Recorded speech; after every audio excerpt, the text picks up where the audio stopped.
this. Okay. Okay, so recording has been started, team. So the main thing here, the purpose to learn these are topic. What is the REST API integration, Salesforce API overview, and REST API fundamentals, and what is the JSON, authentication and security, calling the external API from the Salesforce, and standard Salesforce REST API, and creating your own Salesforce API. So the main thing here you will able to learn like whenever the Salesforce create any object, like whenever you are creating your any custom object or whatever Salesforce provide any standard object, so Salesforce creating the own one API under the system, so you can use basically directly without do any create your own API. So we will learn how we can get the access and how and what are the basically name credential, how we can use now external credential instead of connected app. So now connected app is gone, so we are using the external credential, how we can use the client credential flow. So those are we will today just we will do those are learning in this today session. Okay, so first thing, what is the REST API integration? Okay, so in the sales with the Salesforce or in the Salesforce, we can do the integration with the multiple we have, which one in the next slide I will explain you also. But the REST API integration, basically the Salesforce allow the external application, and Salesforce itself allow you can do the integration between with any system. Okay, then what are the topics and whatever the method we can use for the integration? It is the get, post, patch and delete. Okay, so we have one more method, it is called the put basically. So most of the team they are using basically the patch and put similar, but I will tell you like how what are the difference. But most of the like who will the API integration, they are suggest to use basically the patch instead of the put. So the main thing here, we have to understand what are the difference and how we can use. So how it works, use the HTTP request, use the JSON for the data exchange, and works over the URL endpoint. So the main thing here, REST API, whenever you hit the API URL, so your all the data is travel through the URL. It is not, it will go the URL on the through the browser. It means basically you are hitting only in point, the rest of the data in the backend it traveling from the cloud and it land on the target system. Okay, so whatever targeting which your server get the request and it will send you the response. For example, in one URL below is one like the Salesforce account API. So why have written only the hyphen services and rest of other data and other things? The main thing here basically before services, whatever the URL we have, it is the different always on the basis of Salesforce org, because domain it will contains the domain and rest of other it is the same basically for all the org. Okay, so domain has been changed for everyone who is using any Salesforce developer org, sandboxes or production. Okay, so here the main basically whatever the API we have in the Salesforce basically, so we can use the most the top I have given on the basically the REST API, which one mostly we are using and we are using. SOAP API is very less because nowadays no one using SOAP API is very less and very rare if anyone creating any API on the basis of SOAP. Why? Because REST API is on the basically very lightweighted, faster, and the REST API used in a backend as a body and response sending in a JSON format. Okay. So what is the JSON? I will explain in next slide. Basically, so the main thing here, JSON is a type of, you can say like the string. Okay, so whatever the data it will travel in the form of string, it will be very light basically. Okay, SOAP API, it is on the basis of XML only. XML is very, you can say like a very high weight. Okay. So if I give the example, so if you have been used anytime the VS Code, okay, so whenever you create any Apex class, any LWC component or any object or any fields, the Salesforce in a backend always create the XML file. Okay, dot XML. So dot XML is contains all the information what you are creating. You are able to see only the, for example, you are created only one field. Okay, but the Salesforce created the XML file as well. But XML file contain all the things. What is the type of the field? What is the label? What is the API? What is the checkboxes you have enabled, like external, like encryption, like required, all the information, whatever the help text, whatever the description, everything in that XML. So XML contains lot of things. Due to that, it is very high weighted. So that's why SOAP API very less huge arms like from the integration. So there's a bulk API also, which one the Salesforce API. But the main thing here, SOAP API, sorry, bulk API we are using where we have to do the upload or do the data insertion or updation in a bulk format. Okay. So in this session, we are not going to cover bulk API or streaming API. Basically, the main thing here, whenever we will get another session, so we will cover like bulk API and streaming API, how we can do. Okay, so bulk, just overview about the bulk API, like basically whenever we need to import the data or export the data in the form of bulk, then we can use the bulk API, which one Salesforce even provided the bulk API. Streaming API or platform API, basically it's kind of the messaging system layer between the one system to another system. If I give the example, for example, my Salesforce org, and there's Azure basically system, and I want to communicate with Azure. So streaming or platform API, it is the between the layer or a message channel, or you can say like the uh, message bus, basically which one only get the information in the form of message. So for example, Azure want to get all the account from the Salesforce whatever updated today. Okay, so what will be message Azure will send? Azure will send only the small message like they want this the date, for example a today or the date information in a format, and they provided like what they want the action, like for example they want to get, they want to create, or they want to delete. So on the form of that, they will send the message to the streaming, and what they will do, the rest of the Salesforce on the basis of their message, they have to respond basically. So this is the very like database like base basically where they can do the communication between the form of message. So in the message, you have to send only less information, but server will send you the lot of information what you want basically.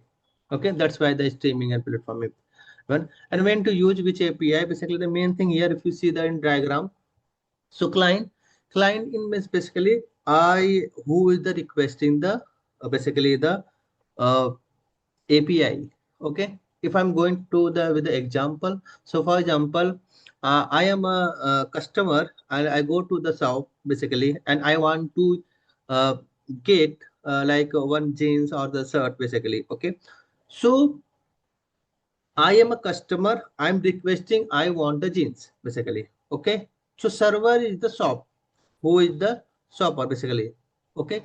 So I'm requesting. I want a jeans. So what he will do? He will go to find the jeans. If I specify any particular, for example, color, like I want blue, I want the black and everything. So that the information it will also we will provide. Then shopkeeper will find that jeans and will give the response. Okay, like If he have the jeans, he will show me. If they don't have the jeans, he don't have this type of the jeans, or they don't have this color basically. So same thing here. API also work on the form of client and server. Server is the basically it will get the response from the customer or client, like, or who is the user, and it will process in the back end, and it will check what you are requesting. If the form of he get the response, then it will send you the response even the API is success or not success.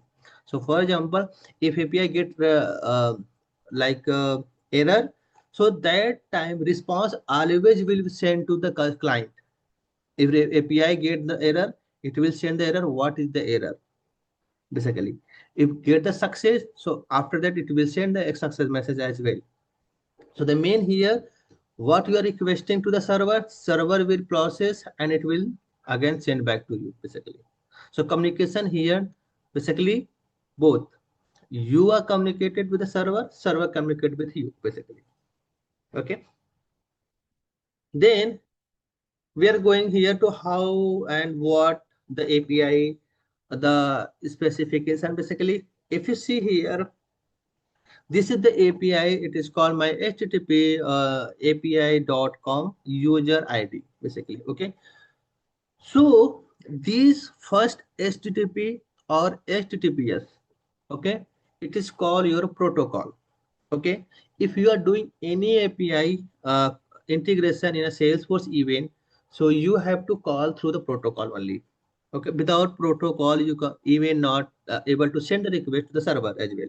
Okay, so all API integration, everything will travel through the protocol. So you have to create the instance, you have to use their method, and you have to send the request. The main here, the API.com. API.com, it means your domain. Okay, domain or host means basically if my any, if I can, like, this is the salesforce.com. So salesforce.com is your host or your domain. Okay, same if I go to with the example in my system currently.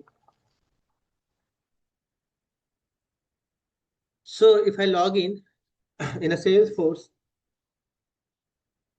and if I say like what is the domain in my this Salesforce org, so what will be basically, so there are all things here basically. The if I'm talking about the what is the domain for this, so this is the domain basically, not setup here basically, except setup. So these are my domain. Okay, so this is the domain.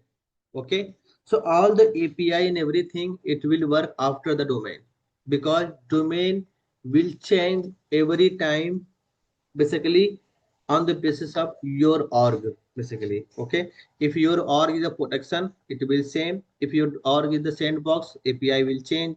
If your sandbox your like the org, then also will change. Okay, so this is the domain. Back to the slide. So rest of other is the version. Okay, so basically whenever anyone creating any API basically, so they always give the versioning basically. Okay, so which version you are using? Okay, why and how we need versioning basically. Okay, so here the explanation, like for example here you have created one API. Okay, you have created one API, it's create API, where previously you client asked to include 20 fields only. Okay, and what you have did, you have created one v1 API, v1 like in version 1 basically. Okay, you have included all 20 fields with all the information, and the API you have provided to the client, and client this ready to use. Okay, now they want to know, no, I'm not want to use the v1 basically, I want more information like 40 fields with all the relevant information. Okay, so where he want to use one system only with 20 fields, what are the information need? but he want to use same API with the 40 fields, whatever he required. He don't want to share this more 20 field with this user, yeah, with this system. So what you will do, you will create V2 API, same API, but version the different. Okay. So then you have given all the 40 fields with the all relevant information and you have shared with the client. So what will be happen? Client will use that V2 and he will get the 40 fields information.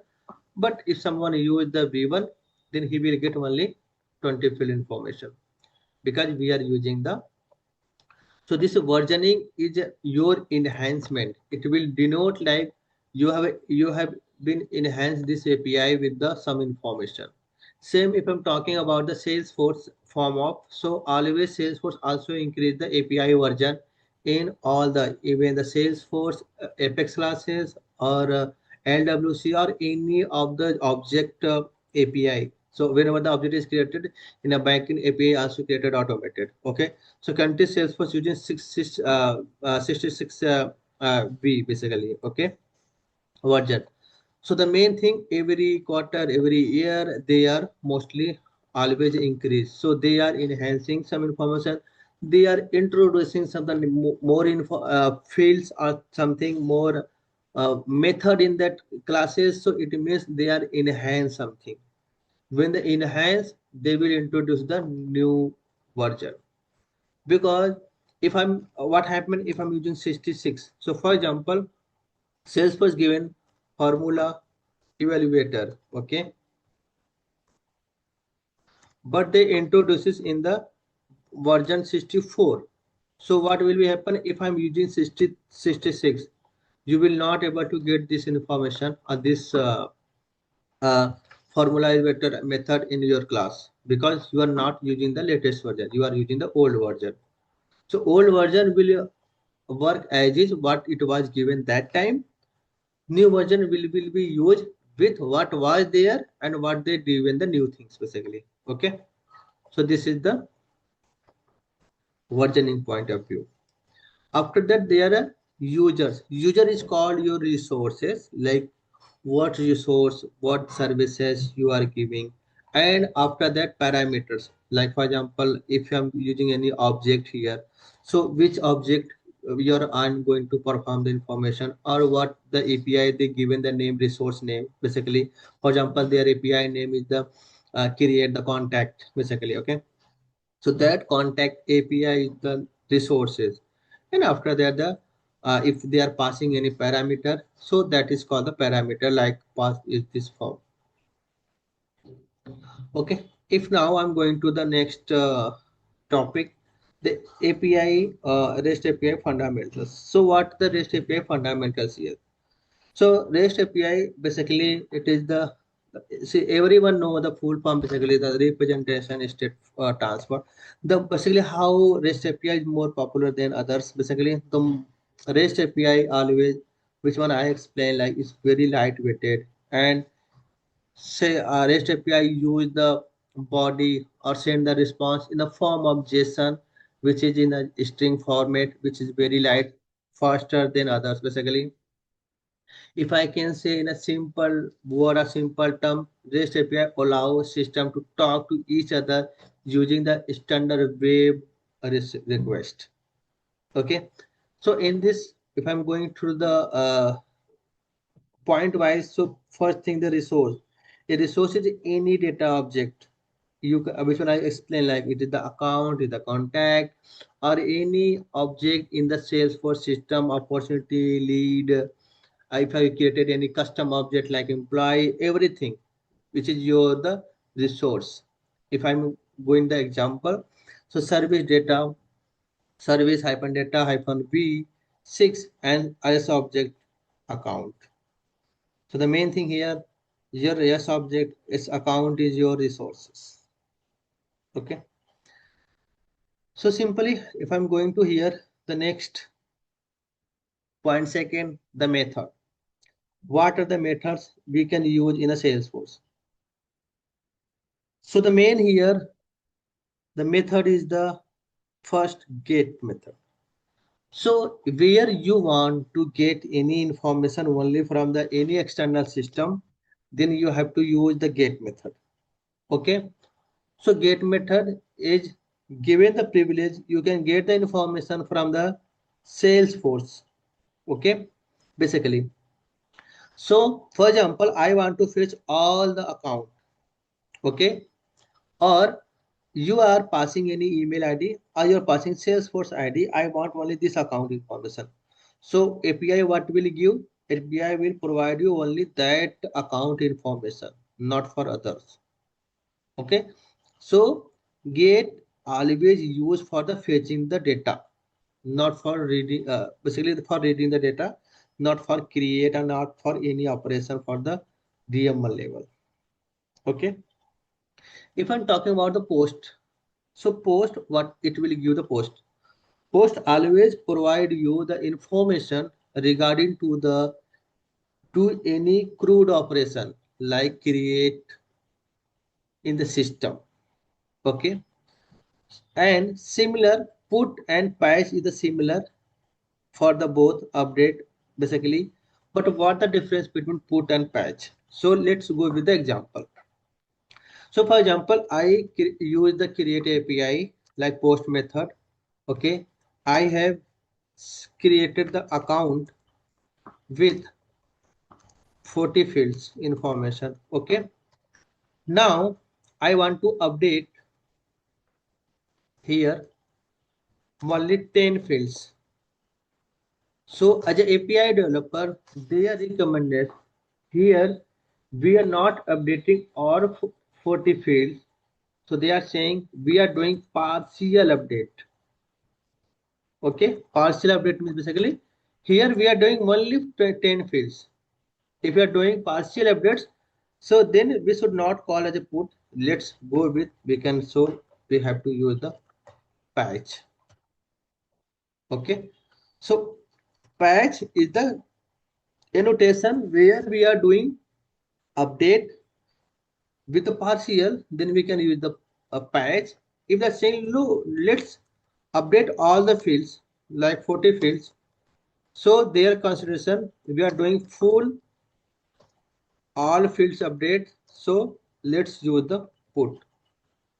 So confusion or question here like, or if I send all the 40 fields in the patch, so our API or system will not work basically. So answer is yes, it will work. Yes means not work. Yes. If you are sending 40 fields, what you have given in this create information that time, if you are even sending 40 field for the update in this patch, the system still will work. Okay. It not means it will not work or it will not update only 10 fields. No. Information is basically whatever I have given by JSON the field, all the system REST API or will work on that. It will update those are fields. Okay. If I'm using the put here, so even put will also give the same thing. So that's why here they are the consideration like put and patch similar. So we can use patch or we can use the put. But here the main thing, the API developer consider like if anytime we are doing the partial, let's give the annotation basically patch for that as a partial update, and if you are doing the full update, then let's call as a put. Okay, so this is a consideration only, but both are the similar. Then after the delete, so if you want to delete any data from the system on the basis of ID, on the basis of external ID, on the basis of email, on the basis of name, any parameter, basically it's depend on you what and how you want to do the delete operation. So then your system will perform all the operation on the basis of that basically. Okay, so if you're going to the next slide here, Uh, Third is the request structure. How the REST API work on the request structure. So the REST request contains endpoint URL, method, header, and body. So endpoint URL, like what is your URL, what is your API, which URL you want to hit to call the server. Method, it will ask what your request, what you want from the server. You want data, then get. You want to create that there post, or you want to read anything information from server, you have to use read. So method will define what operation you are going to do and in the server system. Headers, headers contains basically what your content type, what is your authorization key, and everything you have to use. But in a Salesforce, there is a name credential also. If we don't want to go with the header, so we can provide all the information, everything directly in the name credential. So system will automated do everything in the backend. So you have to not write that code in a sales Apex code. So where you can do the things and call the get the access token, then call the API. You can do directly using the name credential as well. Okay. So if I go to the example, here we are calling the post. Here we are doing basically on the account and the authorization, like the bearer token, which one I'm saying, like what is the content type in a header, and JSON body, like this is your body, what you want to send to the in the system, basically what you want basically. So in the form of this REST API, the 4 point and last, basically response structure. So whenever you have requested, and server will send the response in the form of status code, headers, JSON body. JSON body will contains whatever you have requested, you have got the response. Of if your API is get failed, so it will give you the error. What is the error of the response? Status code will define like what your API or what your server response, what server process, and if not process, so then you can able to understand using the status code. So what the form and what are the status code we have in the system, or we have mostly all the API use. So some of the basically a server or who is creating the API, they are providing their own status as well. So that status and everything you are sending or you are setting during the API creation. So, but when you are sharing the API to any client, so, and what you are providing the status, so you have to give the clear documentation, clear the instructions, like these are status means this. If I'm going to here, first status 200, 200 means always denote is the success. Success means basically if I'm getting the access token, if I'm getting the data from the system, it will give the success always. If I'm talking about 201, 201 mostly we are using whenever we are doing any operation in a server side, like we want to create the data in the server, we want to update the data in there, so it will give the information like that operation has been successful. 400 always like bad request.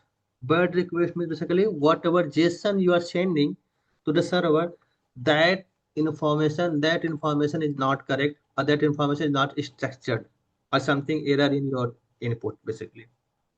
Okay, and 401 always basically provide you the authorization.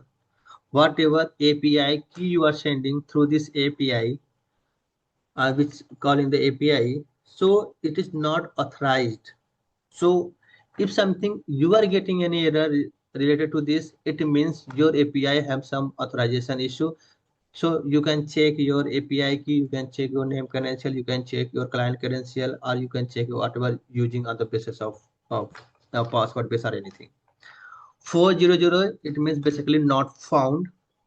Not found means basically whatever you have given and you have called the API, that API doesn't exist in the Salesforce or does not exist in the server side. See, if I'm Salesforce or Azure or any form of any API you're doing with any third-party system, if that API is not exist in their system, it will give the 404 error, like not found. 500 we are using to denote like error, server error, basically like server is busy, server is down, or server is going in a maintenance, everything in a server side happening, that will give you the 500. It means something error with not in your code, something error with the server side. So you have to inform the server team like who is the creator of the API, who provided the API.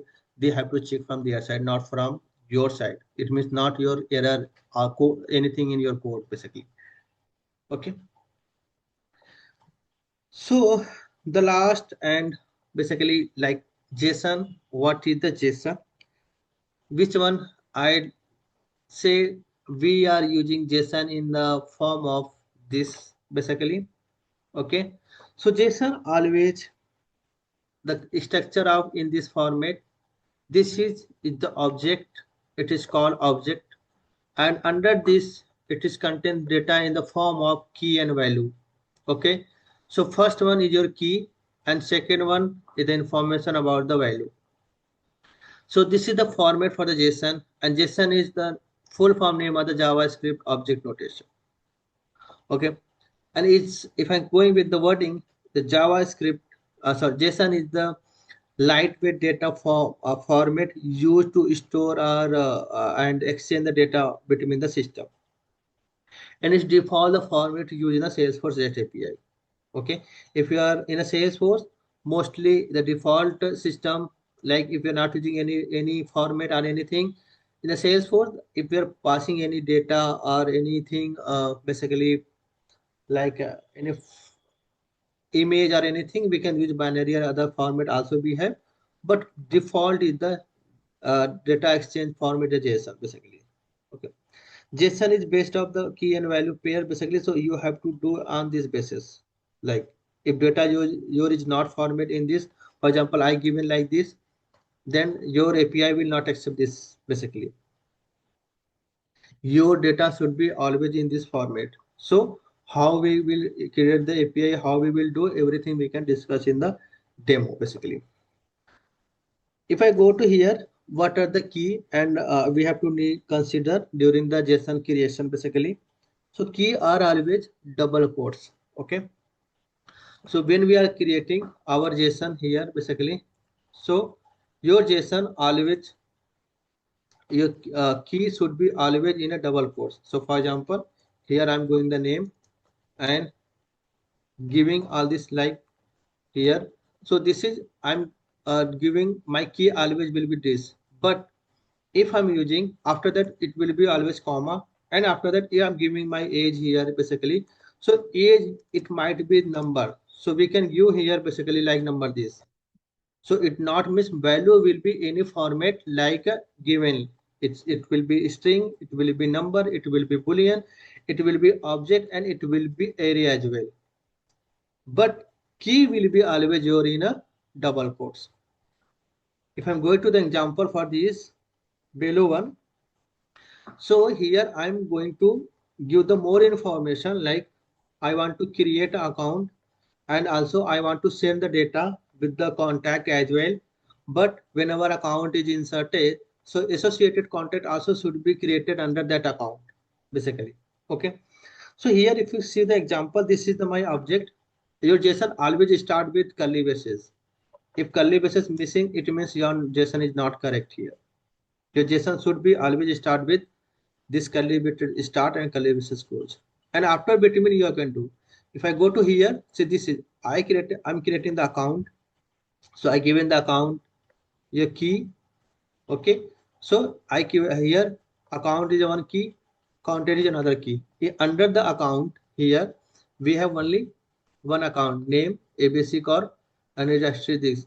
But after this account we have another key is the contact. But in a contact we have array format, which one I told you like value should be form of any basically. It might be array, it might be object, or might be number, string, or boolean. So here this is the array. Why? Because we have the more than one data.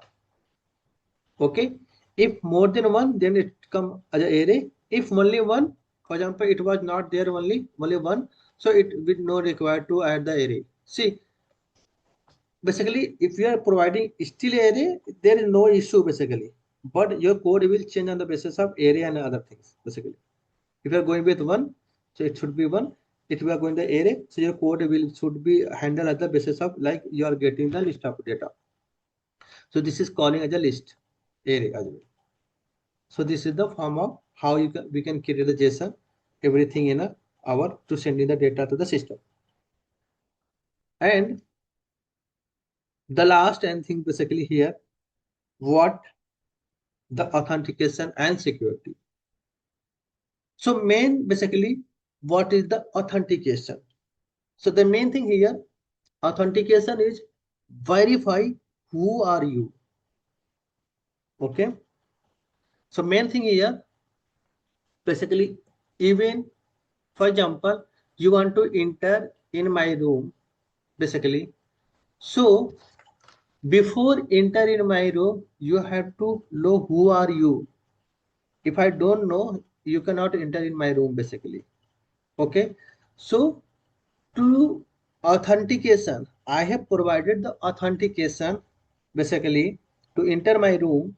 But before enter my room, my door will ask, who are you? Are you owner? Are you friend? Who are you? So what you have to do? Then who provided the authentication, like to enter my room? So how you identify system? How my door will identify who are you? So you have to enter the key. Okay, key is your basically authentication. Okay, so in the same API consideration, like authentication will like to verify who are you basically to enter in my room. So basically whatever I have given instruction to enter my room, so on the basis of key, which key we are providing, that key will provide you like who are you.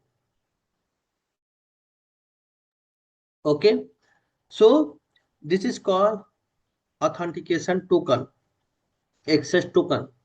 Before enter in the system, any server system, you have to provide them the access token. This is I am.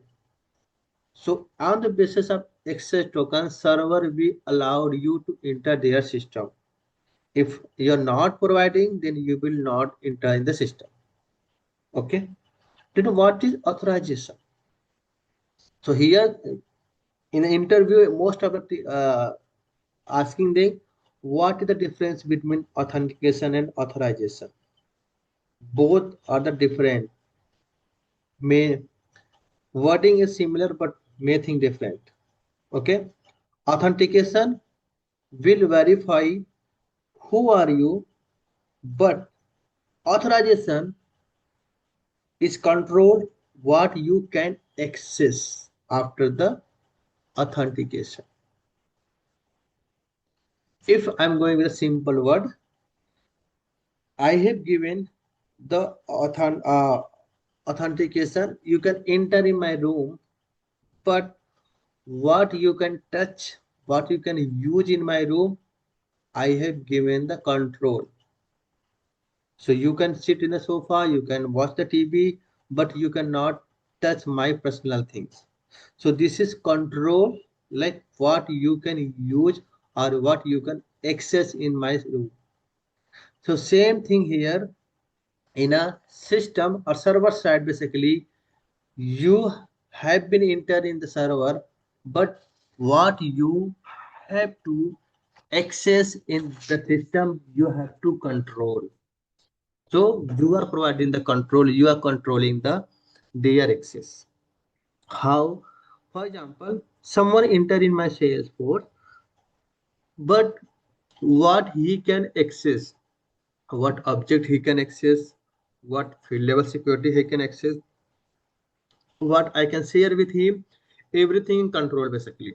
Okay, and permission everything. So this is simple difference between authentication and authorization.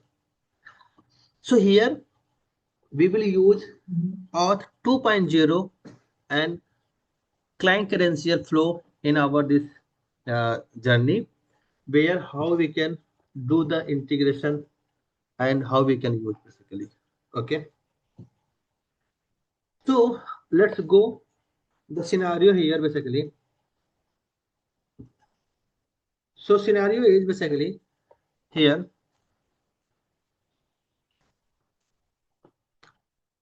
So I have two org A and org B.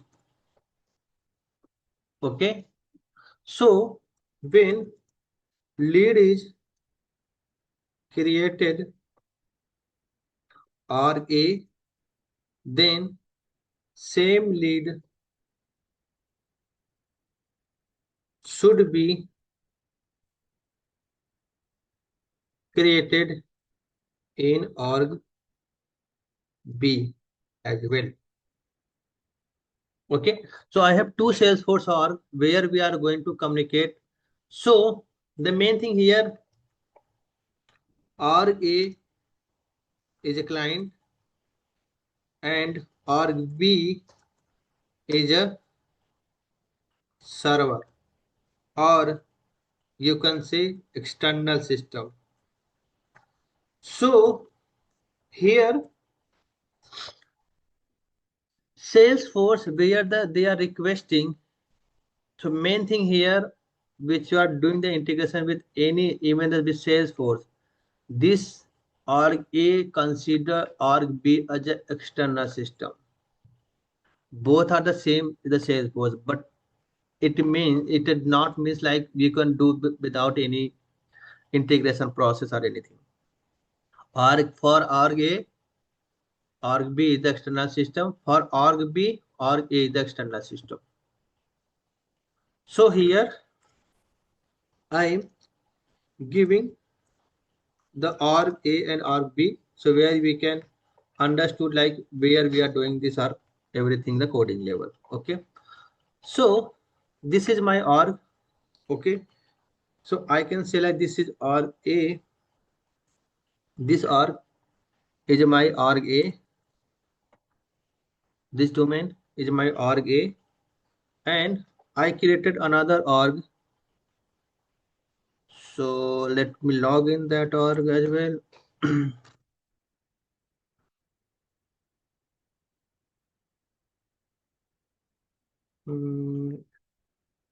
So I created another org. Okay.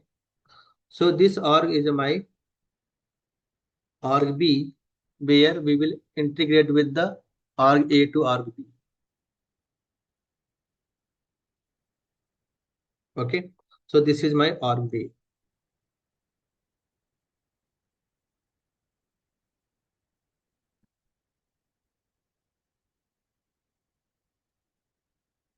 Okay.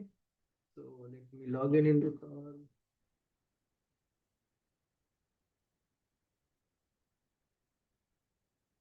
Till now, anyone have any question or any doubt? You want to ask anything?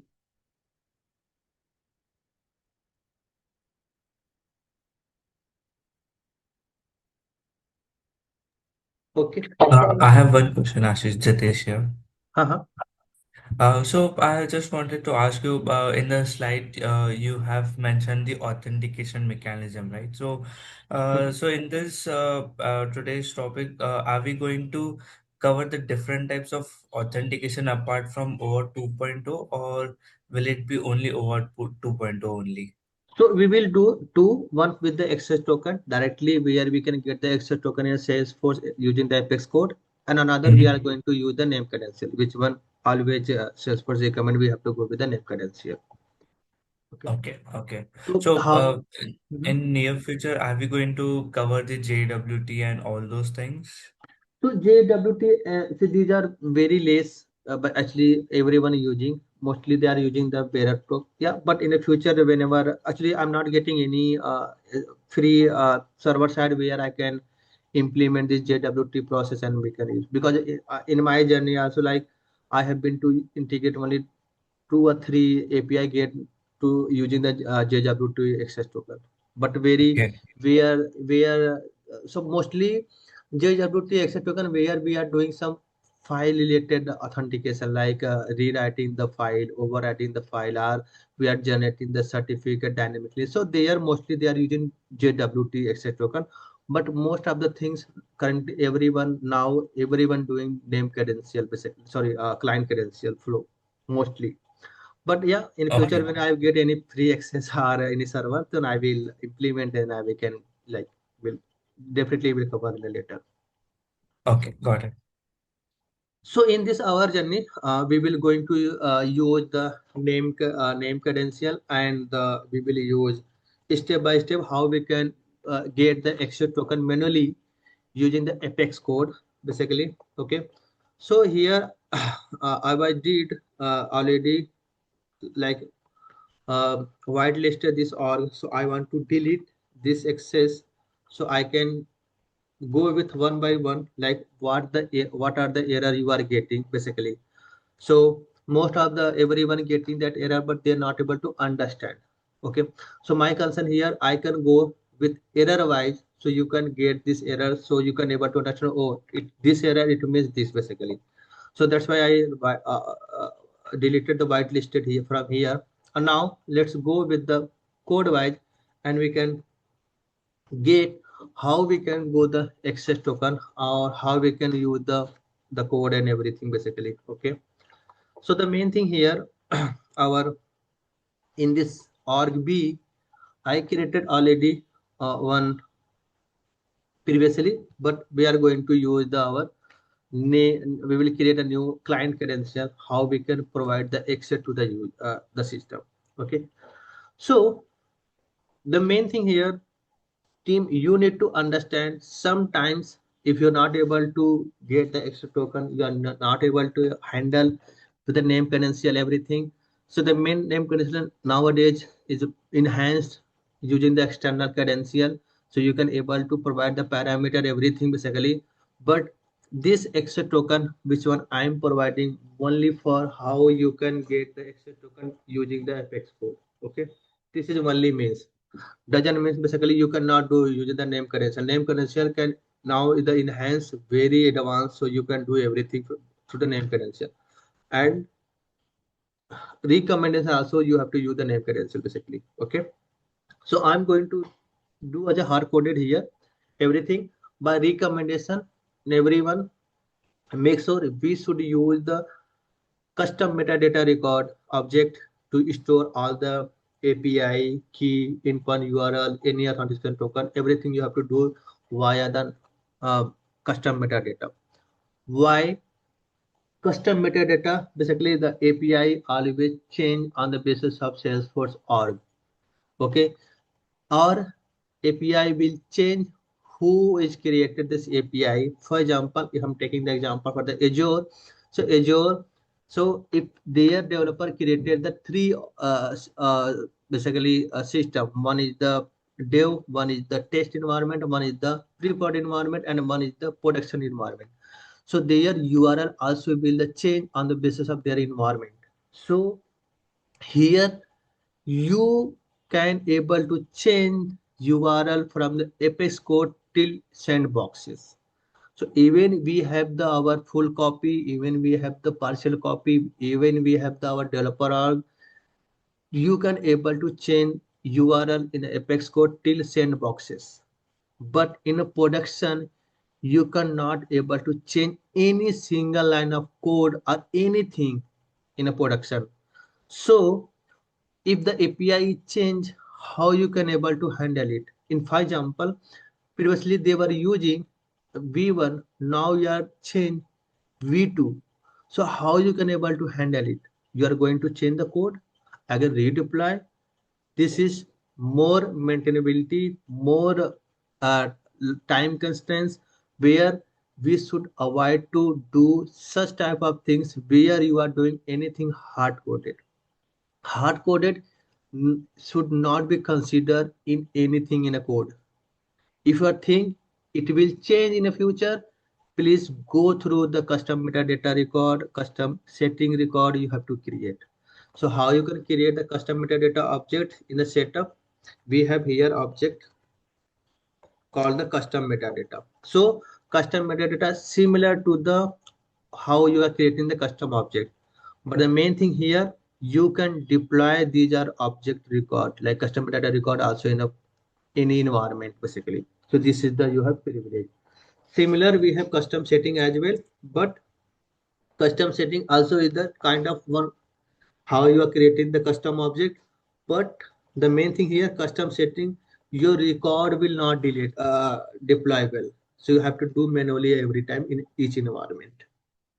Okay, so let's create here the main here integration object class name integration API helper. This is my fs class name where I'm going to create to do the authentication process basically. Okay, so here I'm creating one fs method here in this. For now I'm adding as a void, but later I want to use the access token, so I will return from there. So here I've given the name as the access token. Okay, so this is my method name. Okay, so I have given like if we whatever we are doing we have to go with the protocol always. So this is the protocol which is start with http. Okay, so you have to create the instance of the your protocol, and after that you have to do other process. So this is your protocol, and there is one, it is called the request. What are the information you are providing or sending? So you have to add everything under the http request. This is the constants and the standard variable we have to use. So it will not change like basically. Whenever you are doing this, it will be always this variable constant. Okay. So HTTP protocol request and response. These three variable always will stands. Okay. Now let's go with the REQ. Request, what we are going to do, send endpoint URL. Okay, set endpoint URL. Here you can write set endpoint URL. So what is my endpoint URL? Okay, so endpoint URL basically this is my org. Okay, org b. So this is my endpoint URL. So whenever you are getting any API response or any access token you want to use, so this till this your it will change, but after that everything is the similar. This auth 2 hyphen token. So this is always constant to get in the access token with any Salesforce org. Okay, so this is the my access token. Now here what I want, set method. So here in a slide I mentioned like we have to use, if you want to get any data from the system, then we have to use the get. So might be in a question in your mind like why I'm using here post, because we are getting or fetching the access token. But the main thing here, even we are getting access token, so access token is not stored in a Salesforce. When you request the same time, Salesforce will create the access token in the backend and then it will return to you. So that's why they given this method as a post, because they are creating the access token in the backend, then sending to you. Okay. After that, set header. So these are standard, which one you have to use for request. So standard here simple is the content type. Okay, so content type here you have to use like mostly this is the for application. When we are sending any data, so we are using the JSON, but for this we are getting access token, so we are using the X form basically for the unencoded. Okay, so this is for the access token. Okay, to get any information from the any system. Now I want to use the body. Okay, so in a body, what are the response we have to send here basically? So in the body, we have to send the information. What are the information we have to send?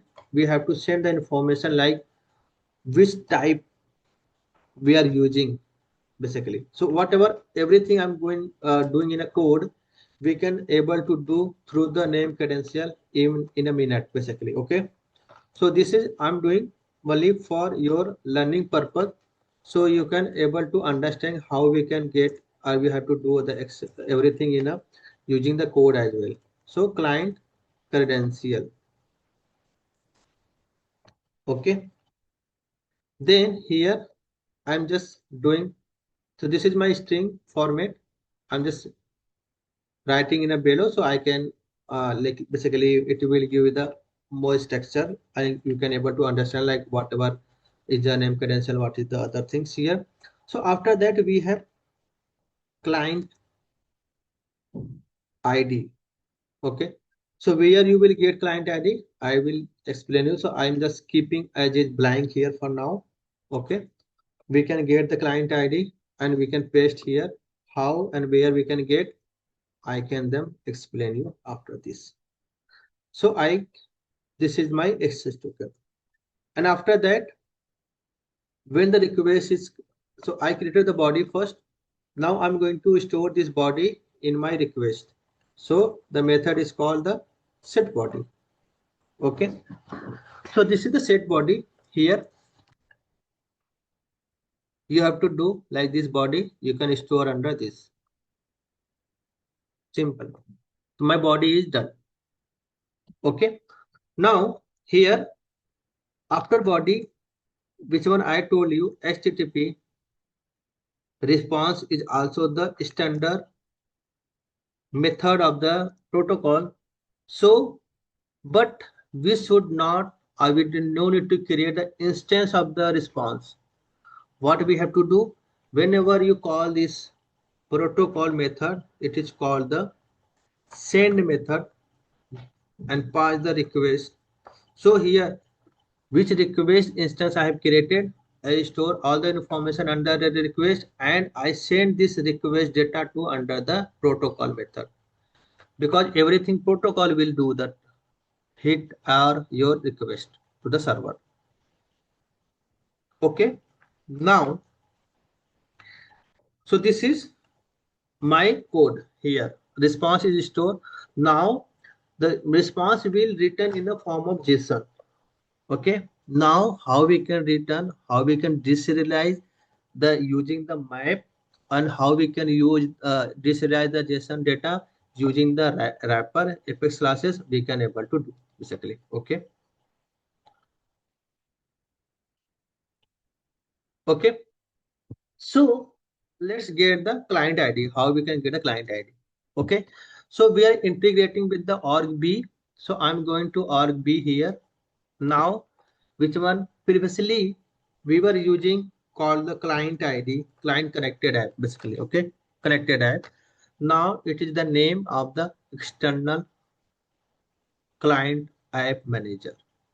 So you have to go the external app manager and you can create your application from here. So new external app, and here you can give your name. Okay, so I can give like org b connections.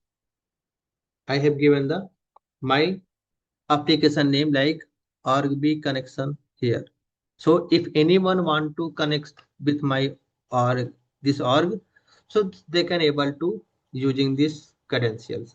Okay, if you see here, it is asking for the email ID.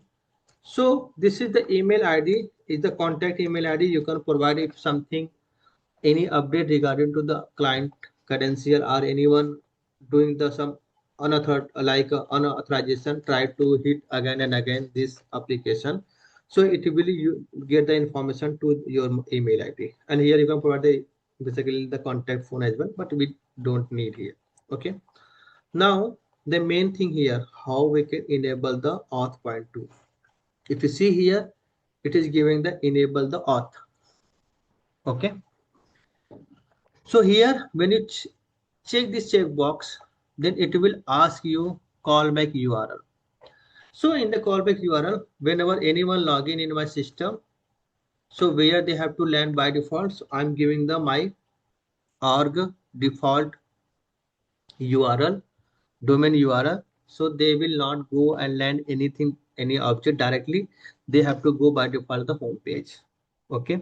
So some of the basically external system providing the callback URL also like this way as well. So it means not that callback URL is the wrong. So they are created on URL and they are providing like someone doing, so they have to land. So for example, they create one any URL link, and whenever they log in, so they have to go on the blank page. So this is something they can provide anyone basically. It is base URL like azure.com / callback. So anything basically. So my this is the domain URL, so I'm going with that. Here, which one I told you what you have to control authorization. Here, basically manage user data via API. Here is the full access. What you want to give the access. So it's depend on your requirement. It's depend on your client. You have to manage basically. Okay. So here I'm giving the full access also for this. They can at least provide go all this basically. And here we have more information under this auth scope, so you can read it whatever the required to put that user you want to provide, so you can give the access here. Now if I go to below here, I have one flow enablement. It is the we are going to use the client credential flow, so you can enable this checkbox. So here we have also enable on the code base credential. Code means basically whenever you request, so it will send you one code what you that like in like generate the code, and then code you have to retrieve that code, and again then you provide that code to the token. Then token will only give the access token basically. Okay, so this is something lengthy and other like more secure, where they are going to do two level authentication. Then enable device flow basically, where you want to do the device flow level conditionally, and use the how you can control on the basis of devices, and those are you can able to handle it. Then we have the JWT. So JWT bearer token basically, where we are basically using rare, but every other team like where you are going to create the JWT authentication process and then you are providing. So it is up to you like which one you are going to use. But in this journey, we are going to use the client credential flow.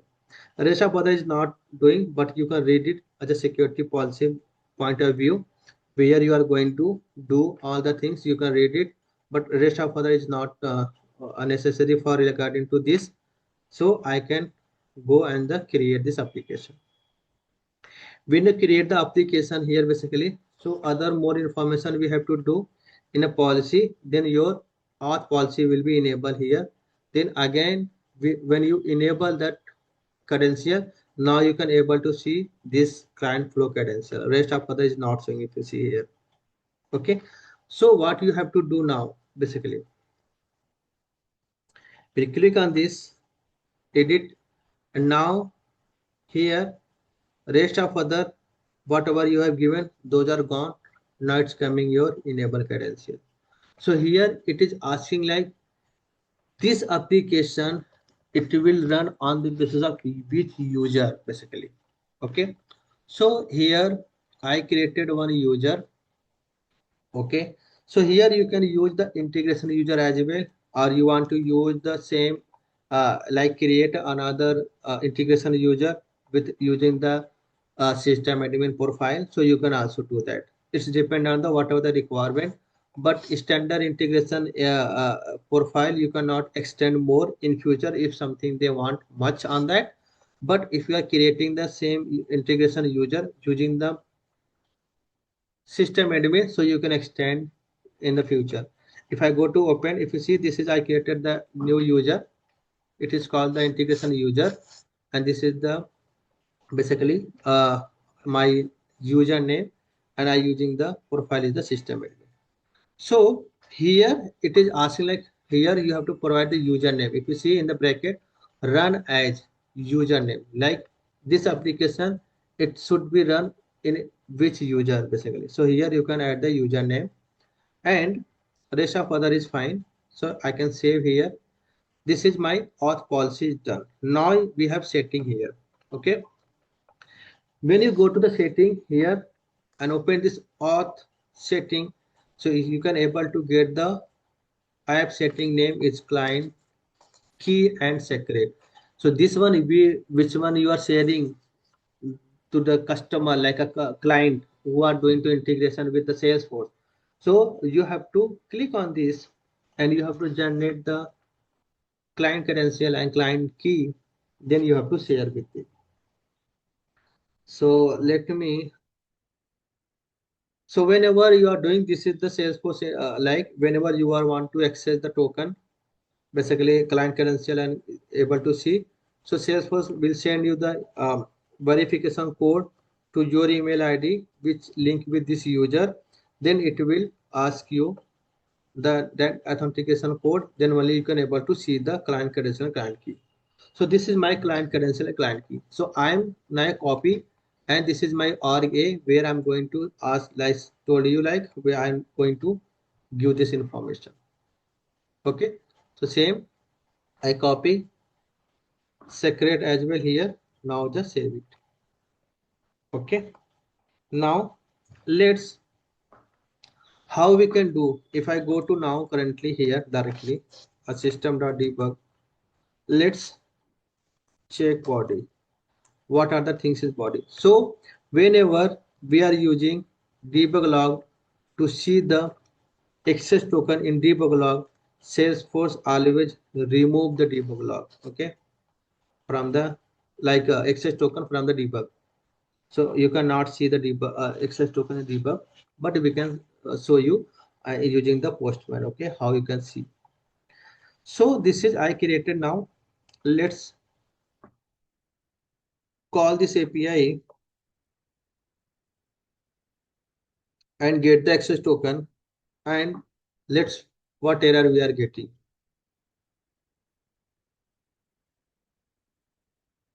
Okay, so I'm calling this method from the NMS window, so my code should be run, but later we will do using the trigger and other things. So when I click on this execute, so I getting error here. So which one I explain, like whenever you are doing any API with any third party system, so their system base URL should be basically should be uh, whitelisted. Without whitelisted, you cannot even hit their URL. Okay. Team, I'm audible, right?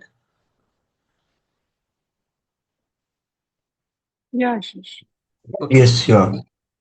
So here, so it was asking like unauthorization in point URL. Basically, I am trying to hit that like my external system URL, but Salesforce saying like my system saying which URL you are saying like try to use that URL you are not whitelisted in a Salesforce. So if you are getting any error, something like this,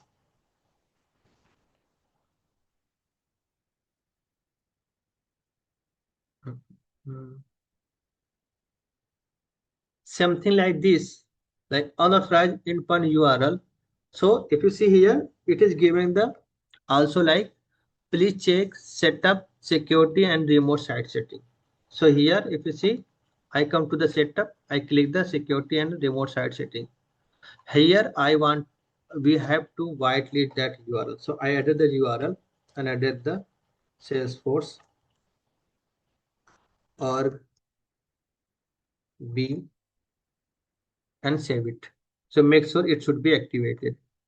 Now, when I click here, again, this execute. So now I will not get any error here. Okay. Now my URL is get successful. Now when I click on the debug log, if you see here, I am able to see only two messages, status 200 and status is okay. So I show you like we will get this status and status code 200 means basically my connection is correct here. Okay. So now here when I send this request and I want to see the data, so here we have one method, it is called the get body. So from the response, I'm able to see my response is giving the status code like connection is fine. Now let me get the response from the this my response request. So when I click the here, so if you see here, I told you like access token Salesforce not allowed to see in a debug log. So if you see access token saying like session ID removed, rest of other you can able to see like signature, scope, instance URL and other things. Now this data is coming in this JSON format, right? If I go to here and copy the data,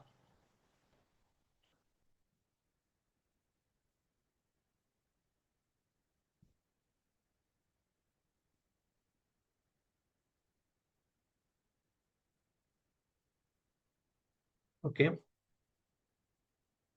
So if you see here, this is my JSON. The data it will come in this format. Which one I told you? JSON.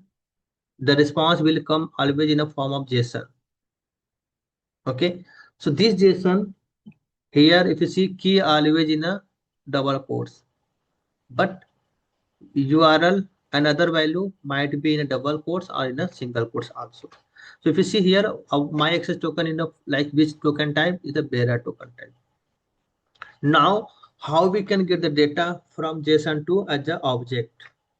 So here we can do using the two way. Okay, if you are good in a basically in a Apex map, so you can use map also, or other way I will tell you. Okay, now so I'm going to with first with map, then I will explain you how we can do the using the wrapper. So wrapper is the uniform solution where we can use anytime, anywhere basically. If you are not able to understand the map, okay. So what here I'm basically the map. When you try to map any data in the response and you don't know response will it's which format. So Salesforce allowed please use the object here as a value. So whatever data you're coming in this basically. So here, if you see, these are data, sorry, these are data here. These are information will store in this my object and key will store in the our in a string. Okay. Now I added here as a result this instance I created, and now whenever we are doing any data deserialization or I can say like changing the data one form to another form, we have to do typecasting. This is the typecasting. It is called the typecasting. Okay. And then we have to use the JSON. This is a Salesforce Apex class method, standard method called the JSON. And it is called to use the deserialize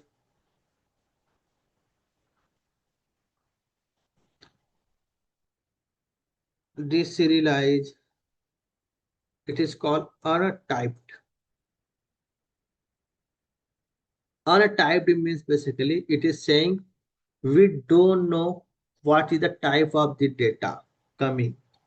because we are going to store in a object format here. Okay, so you don't know data type, you don't know like which format data is coming or everything. Go with blindly, you can use the deserialized untyped. It will store data in this form of GeoJSON, and you can also able to get data using the get method of the map. Okay, so here I use my deserialized untyped method. Now which one I response body, what body is coming, just I go and store this body in this to deserialize the data here. Okay, so there is one error coming, method does not exist deserialize untyped. There is something issue in the meaning might be. So DESERIA, it should be a here, deserialized. Okay, so now no error is coming. Now my data is deserialized in this map. How we can, so whenever we are getting any data from the map, so you know that this is the map method is called the get method. So we can use the get method here. So I'm just giving this variable name here because I want to use this variable. So your data variable will store these are data in a key. Okay, so whenever you are getting any data from the like map key, so you have to use that key basically. Okay, so here what is the my map instance, this is the map instance, and here you have to use the get method. And what is your key, this is my key. So for example, this is my access token key, I use the access token key here. Same here, I'm just showing two because extra token will removed. So I want to show here another variable also for the instance URL. So you can able to see like my deserialization is completed and working as expected. Okay. So other debug, system debug I commented here. Now let's check what are these two debug log. It is giving the data here. Okay. So let's save the data. My code is saved. Let's execute this now. So when you execute it now and added the debug only, if you see here, access token coming and now it is Salesforce written, session ID is removed, and here you can able to get the instance URL. It means my map and data is everything deserialized and working as expected.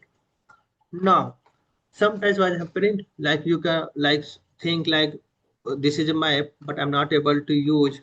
It might be it's very hard for you. So no worry. Let's use the Apex wrapper. Okay, so here we are doing visualization using Apex wrapper. How we can do? So here in the same Apex class, if you want, you can create another inner Apex class.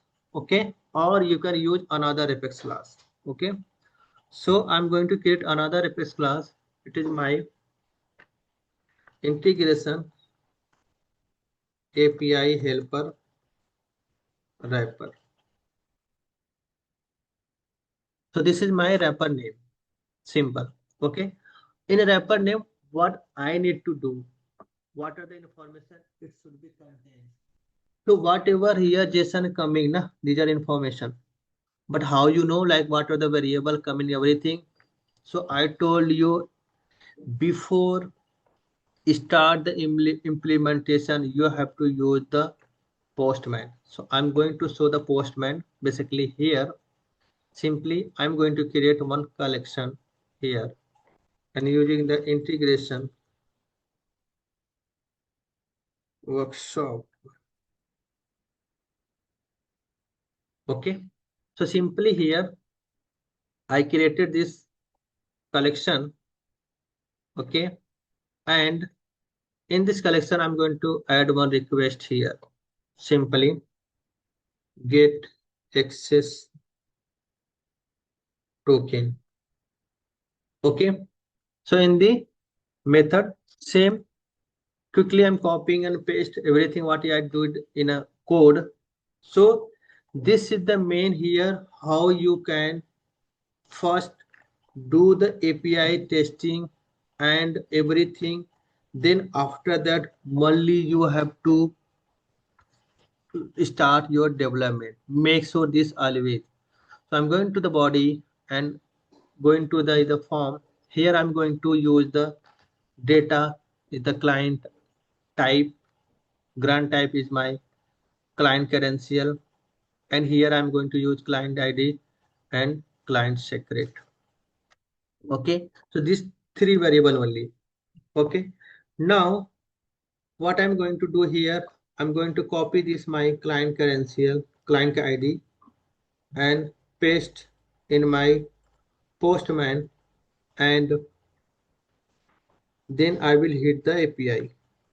So this way I'm can test my API like what are the response is coming. If you see here now access token you can able to see in a postman.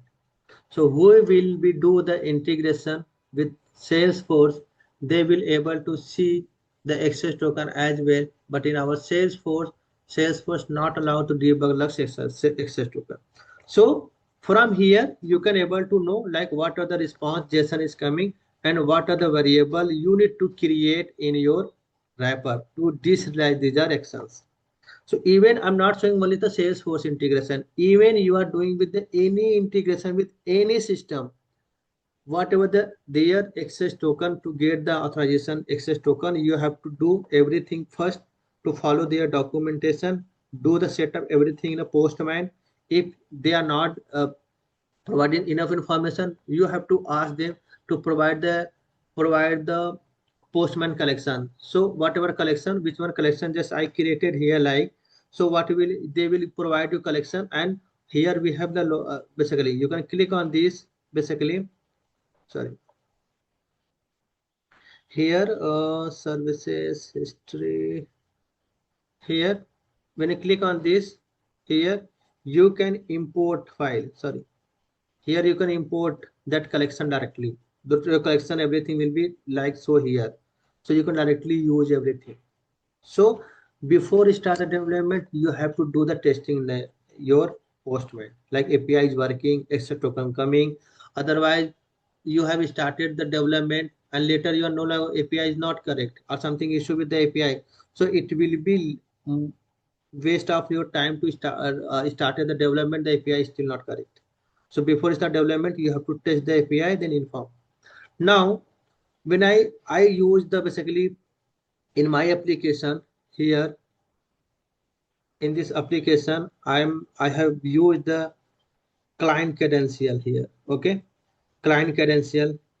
But what happen if I send here initial client credential as a password? So what will be happen? It will give you the error. So basically whenever you are using anything, whatever they give the information grant type, you have to use the same, you should not change basically. And if I using the same thing, but if any error in your client ID, I am replacing with D to E here, then still what happen? You will get the error. So these are information is the error, which one you can able to understand what is the error basically. Okay. So how we can create now variable in my wrapper classes?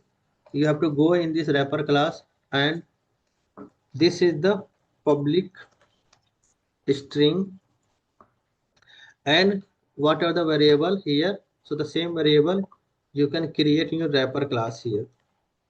Okay, so now I'm doing copy paste here,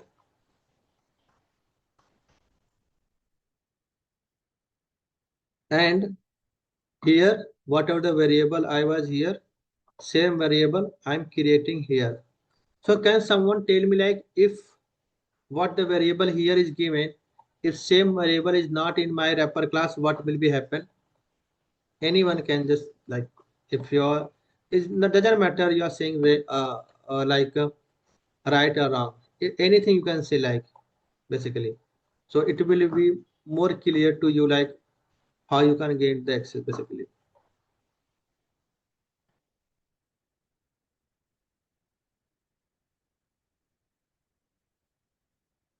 No? Anyone? Something related to key mismatch. Ah, yeah. Anyone others?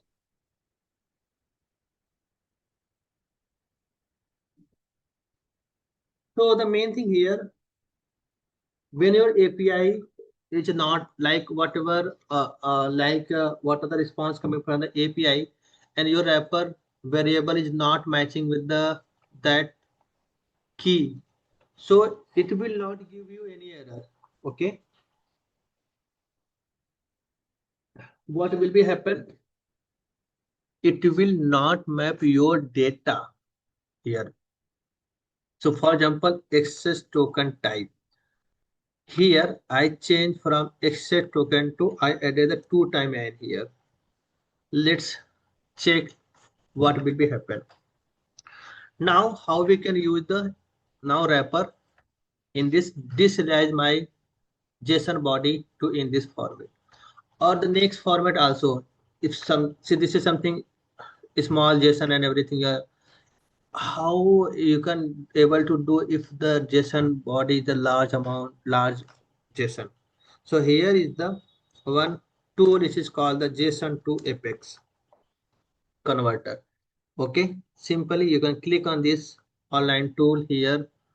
Okay, go and copy your JSON, whatever the body response coming from the API. So simple, I always do like getting the JSON body, everything testing, you have to do first everything in a Postman. Postman is your API testing. Okay, here go copy and paste here. See, here you can able to get your JSON body here. See, your Apex class, your JSON body is given here. So sometimes it is given the see it is given this and everything here, other most are information, but these are test data. But and this is also here they are deserializing the data. But we should not use these or this. Whatever you have to use only this the variable name. How they are creating the variable, the format, everything here. That one you have to use. These are variable. If something data under the like for example, this is my JSON body I was created like this one. Okay, so let's happen what data is creating it is creating what the JSON the format here. Copy and paste here and click on the JSON here. Apex. See here, it is created this JSON, the public method, Apex classes, and under that object and this object they are created. So here if you see here, the my JSON main name is account and contact is the list type, and in contact it is created this variable, and under this account they have two variable name and industry, and under the contact we have two variable first name and last name. So this is type of you can able to use this like also tool to get quickly. But this is we are going with the learning purpose, so we are doing everything doing in the one by one. Okay, now how you can do, I use the wrapper class basically. So same thing I told you, whenever we are using any data, so what we can do, we can first create the instance here. Okay, and after that I told you same in a here also we are going to, if deserializing any data from one form to another form. Deserialization means basically we are changing data format from one to another. So our response come in a string format, we are going to data transform from string to object format.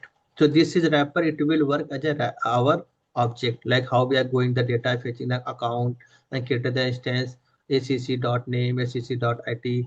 So these are object formats. So we are going to change the data from object format. So we are doing here is the typecasting. Simple. Okay. Then after that we have to use same JSON method. Previously we were used here deserialized untyped because we were changing the data, converting the data from string to like untyped, like we don't know the wrapper, no, don't know the data type. But here we know the data type. Here we created our data type here. What the data I will store in which format. Now, so that's why here only here we have to use the our another method. It is called deserialize, not untyped. So this is the deserialization. What are the data? What data we are deserializing? This is the first parameter. Second parameter, in which format we are doing same apex class we have to pass, but we have to click add as a class dot class. Then it will understand this is the my wrapper class typecasting in this class, and whatever the wrapper data we have, transform data, everything in this class. Okay, now our deserialization is completed. Let me go with the new here. So here our the typecast. Now let's use the debug log and how we can get the now the data. Same access token. Previously we were using this, but now how we can use and get the data? Simply, what the wrapper instance you have created, just write dot whatever your access token, which variable you have created this, that variable you can directly now access through this wrapper. So simply here also for my this instance URL, now I'm adding one more variable, which one I change the variable name is not correct here. Access token I added 2 times here and here. So let's check what happening when my variable name is not correct. Which one we have same in our basically in a JSON. Okay, if key is not mapping, then what will be happen? So data will not map if our key is not mapping. It will give you the null or it will give the blank basically. So I click on the debug only here. See here, access token giving the null because I have the access token, but my variable name is what not correct. That's why system not able to find that key, like what is the key for this, and it is given the wrong variable name here. Wrong. So then system not able to understand that variable. They're not able to find that key. They did not map this. So you will get the null. So if something coming in the null in your wrapper variable, so it means something issue with your wrapper class, which one you key you have created. Okay. Now let's fix this wrapper name, and it is mapping correct with our JSON body, whatever it was the variable key same. Now let's run again. Invalid compilation integration variable does not exist token type. Okay. Actually here our the variable name is changed now. So we have to change here as well. So now is saved. Let's run this execution and we can check this our debug only now. See our now data is come. Token type is the bearer. Okay. So now everyone able to understand how we can do this basically to get the access token. Now let's go and now we can do with our here. Now we are going and returning this access token in the string format. So we can use the our in the new another API. So here I'm returning this. Okay. So our authentication, getting token, everything is done now. Okay. Now let's do how we can uh do our same which one discussed, like whenever the lead is created this org A and it will create org B. Now I'm going to create another method. It is called public static. Here I'm using return type as a void and create lead here. Okay, I'm passing lead record here. It is called lead obj object, and here I'm doing another integration with this. So here same and similar I'm going to do here basically. So I'm creating one variable here. It is called the access token, which one I was created above, and I call this method directly here. So I can get the access token and use in a my API for the final create API. Okay. Now this is the my access token. Okay. So let's go with the again our same everything here. Protocol, everything same. Let's copy, paste it here, HTTP request and everything. Now, what is my request here? I'm going to do. Okay. In the request, same here. I'm going to set here same like this. Copy and paste request.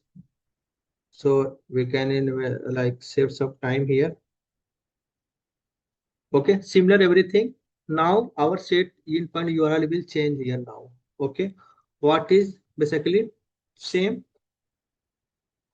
It will change URL. Now we are going to create the lead API. So whenever you are doing the lead, like calling the any API, so this is the format. This is the format. Which one we are going to use? Which version? So I can use like 664 version here now. Okay, and I can use here s object. This is the format which one you can use, and after that which object you are going to do. So till here always will be same here for all the domain, all the org, and domain will change on the basis of your box, like your org. And this version you can also change, like if you want to use the here 61, 66, 65, so you cannot use more than what are the release. So till now 66 is released, so you can go till 66, not more than that. Okay, and here I'm going to use the post method. Same I given, like we are going to create the record, so it will give the post here. And content version, now it will change here my content type, because here we are now going to pass the data in the form of JSON also. So I'm sending here application or JSON data, it will go under this. Now I want to here create one map basically. So JSON body you can create using the map, or you can create the as a variable, or you can use the data everything in a string. So here what I'm going to do here, I can do the data create and store in a map, and later I will transform those are data in a form of JSON. Now so we can able to understand how we can do. See, I told you we can go with the map, or same how you can go and create another wrapper class, and what are the variable you need, you can go the variable, create the instance, store all the data information in this wrapper, and then which method I'm going to use, it is called the JSON serialize, and pass that wrapper, it will automatically change in the JSON format. So method everything is same how we did for wrapper for deserialization for like this, but for storing the data you have to click wrap dot name, wrap dot last name. Those are in the form of you can do basically. Okay, so here I'm going to use the method for the our map here, like map dot put. Here I'm going to add, so whatever the information, let's go on the object level and see like whatever the field is the required on the for the lead object. Okay, so here this is the lead object, and let me click on this here. So here last name is the required, company name is the required, and status is required. Yeah, three field is required. So whatever the required field we can add those are, and if any other we can want we can add also. So my thing here last name is the required field. So how and what I can pass, which one data I will send in this method. I will call this method here, and I can use this variable to store my data in this here. So let me copy and paste. Okay. So second, it was company name. Company, it was required. So let me store here company. Third one, it was status as a required. So let me store this status as well. So let me add here, we have website also. So let me add the website as well. It's not required, but whatever field you want, you can map here basically, and you can pass basically. Okay. So we have a lot of fields here. You can test and you can do all the mapping as well here. So those are title, if whatever you want, you can do as well. Now my map is ready. So how I can set this data and transform the data in the form of JSON? Simply, you can use the request here. I can add the comment transform data or body in JSON. So JSON request dot set body, and so that system will understand only JSON format which are we are going to send. So this is my body, which one I created here. Okay. So system will able to understand this? No, because my all this data is not transformed in a JSON format as of now. Okay. So how I can convert this body in a JSON? Simply we have to use data. If you see here, the error is coming. What error is coming? Method does not exist or incorrect set body. We are sending map, but it is request should be in a just as a string. Okay. So we have to format this body in a JSON. How? This is the JSON method, JSON of class, click, and this is the JSON method. It is called the serialize. Okay, this is a method serialize. This serialize, it will give you ability to transform your data in a JSON format. So my data is formatted in a JSON now. Okay, so now my request is everything is ready. Now let's go for the response here. So this is my response. I copy and paste here. I can add comment here like send request.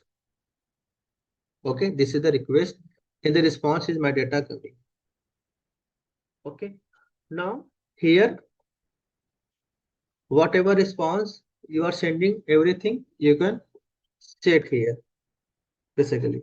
Okay, so if you want to add here system dot debug log, add like response. So same, we have to use same method dot get body. So it will give you the response here. Okay, if you want like here, so you can use also like try catch, but in a try catch, whenever you use the try catch, so your catch will store like catch your error. It will not send to the basically to the client like who are using this API. But when you will get like you will not able to identify because your system catch your error. So when you're not using try and catch, and if any error coming here, so it will return the same error basically. Okay.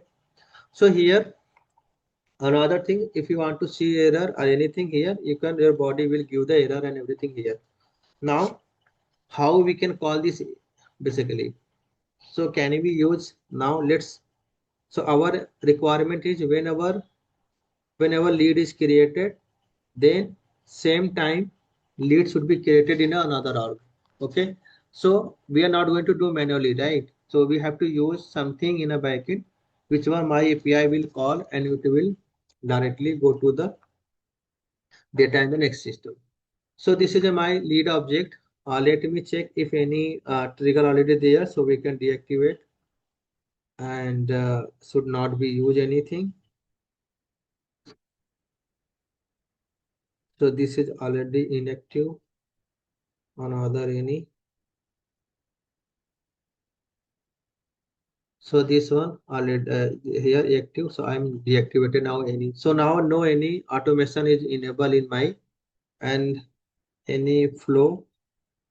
So this is the flow for creating the opportunity or anything. So this is not causing any issue or any validation rule here. It is already inactive. Okay, now everything is fine. Now let's go the code for our how we can do the coding and how we can call the API from the trigger. Okay, let's go and create one Apex trigger called lead trigger and integration something. So this is I've given the name, but it's not necessary. You can give the same name. It's you can give simple name like a lead trigger. Okay. So let me check. Select the object. Here is my the lead object, and I submit it. Now, when we will try to use the API and we will do the API, so how and what are the error you will get? How you can fetch the error? How we can solve that error basically. So here my requirement when the object is lead is created, so I'm using the event is the after event. Now simply I'm doing here if is trigger, if is trigger like trigger. Okay, so we are going to use like if trigger basically our this basically. Okay, so simply we can do for, and if we want lead, we have added this and all the lead information data it will give you in the trigger.new. If you already learning the Apex, so you know like this is the your data. I will give you the everything in the here. Okay, so I'm event only here after, so it will be work only after. Now let me call this API directly here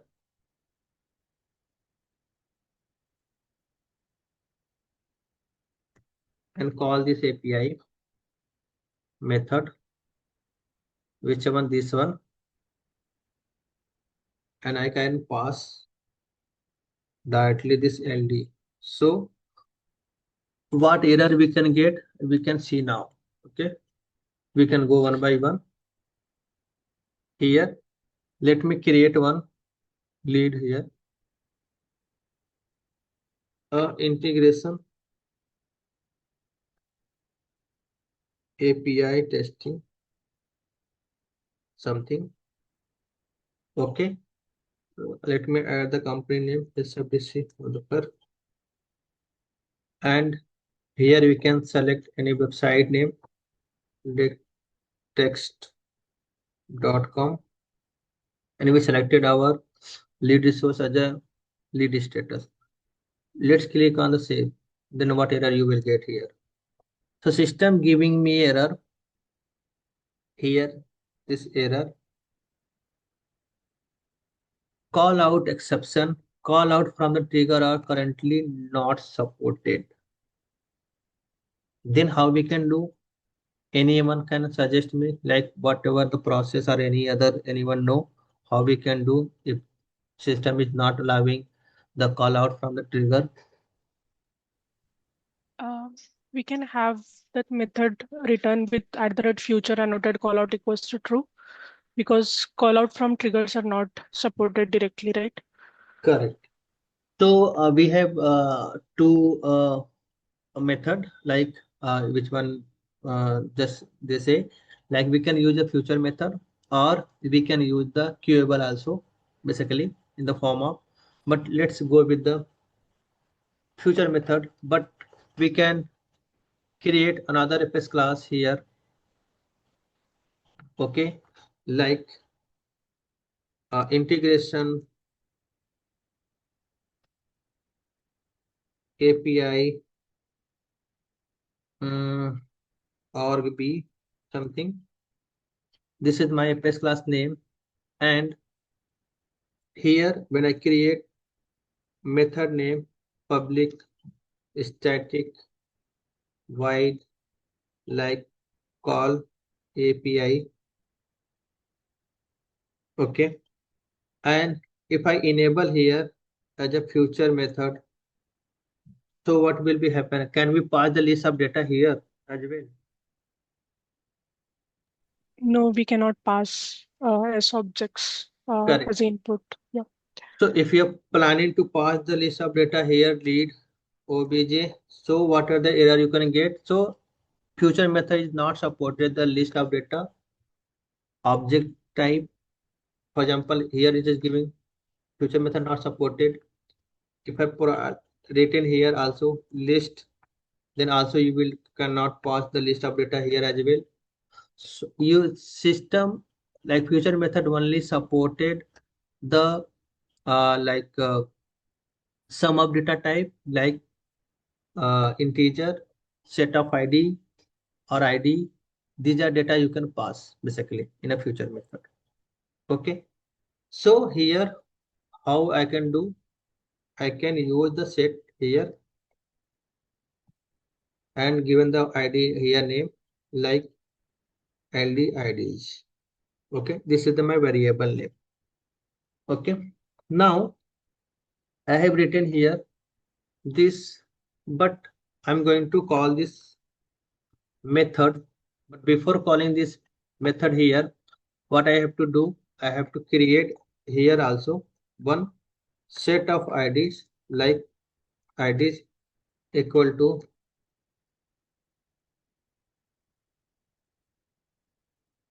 and store all the ID.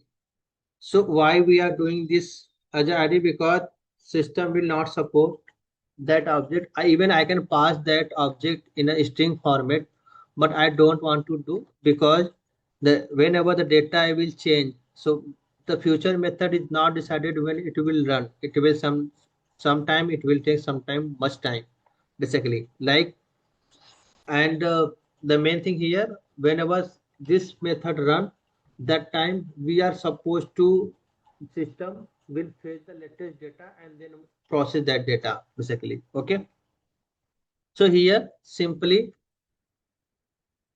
I am removing this here and adding these are stored in this all this ld.id. Okay, in this variable and removing this here, and for checking purpose I am adding as well here if id is dot size it should be greater than 0, then only it should be called this method my method. Okay, so now I'm calling future method API future method in this my trigger. Okay, so this we can pass IDs in this method. So now my this trigger work is done now. Okay, so now what will be happen here basically, and here now my this things API future method call out done. Now what we have to do, we have to call this method now from here. So before calling this method, what we have to do, I'm going to do the SQL query like lead record and writing the SQL query here like whatever variable I am mapping here, same variable I am doing the SQL query also here. So it will fetch the latest data in a future method and then it will provide those are same information to the my API class, and API can map those are the same information to the my sending the external system. So now I use the lead here where ID simply ID in where this ID, which one we are passing. So what will be happen? Whatever the data we have, only this that data will fetch and it will store here. Now we are passing here and passing the data, but it is not is the correct. So if someone do the multiple like list of data, then what will be happen? Then this SQL query will fail. So what we can do? We can do this and store in the list. So in this scenario, what will be happen? If someone import the data or created the data more than one record, so it will be your bulky file. So storing and calling before API, we can check like if this, let me do the naming convention, lead out record list. If here this size, if greater than 0 only, then it should be entered in this my method to call the API. So to call in the API, I'm going to use here the for loop basically. So sometimes what will be happen if you are doing the more than your data more than like 50 or 100 record, then the future method we can call only 40, okay, at the limit. So that time it will fail your system. So that time we can use the queuable, okay. So this I'm suggesting here. So that time what will be happen? You have to use the queuable, but queuable also it will work only till 50, like 900 basically, okay. So in a 100 time you can call that API in a like queuable method. Call out, okay. So that call out also it will be give the error like after if more than 100 record, then how you can do.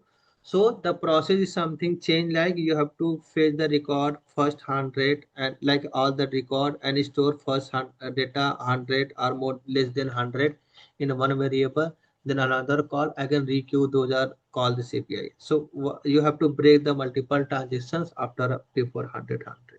So this is something recommendation, but here we are going to only one by one, so we are going to use here only one for now to make sure our API should be work.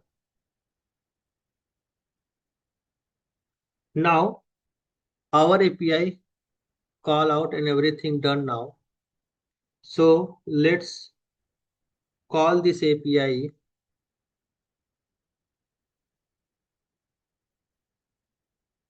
So there is one still we not pass our access token in the API. If you see here, we pass the core content, we set the header, but in the header one thing is still missing.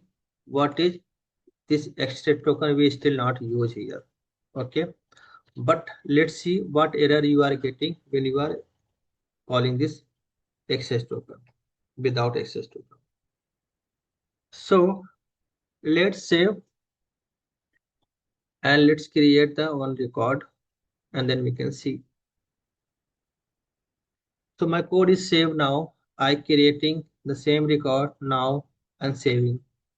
So let's, my record is created, but let's see what API giving the error. So here if you see here, first error it is giving me future method call out not allowed because I did not enable the checkbox. See here, it is saying could not allow from this future method, please enable call out. Okay. So whenever you forget or you're not adding the future or allowing to the future method to do the call out, so you cannot able to do the call out. So simple, when you go here, so you have to allow future method to do the call out. Okay. So then only you can able to do the call out or future method will allow it to call out. So another, let's, we can see what error is coming for the our without access token. So I'm not creating an again record, so just cloning the record and adding the here and saving.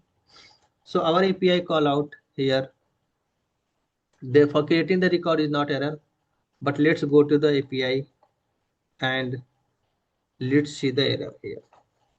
So here the error API and future method is called, but even record is created, session is expired, or invalid. Okay. So API giving the error response like message session expired or invalid because we did not pass the access token. So you will get like this error. Now let's pass our access token. Just a copy here. I remove this. So for passing the access token, what you have to do here, you have to retain authorization.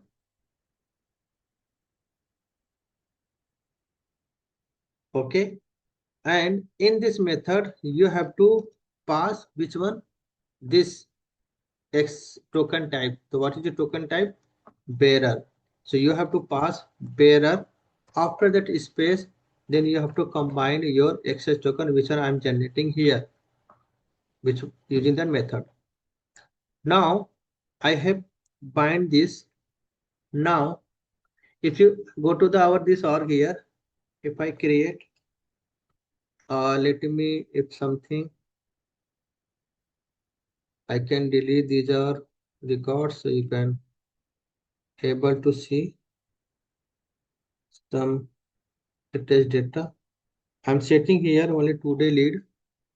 So in the 2-day lead, we don't have any lead here as of now, right? Now I set this access token, added the access token in the API. Now let's again create another record here and save.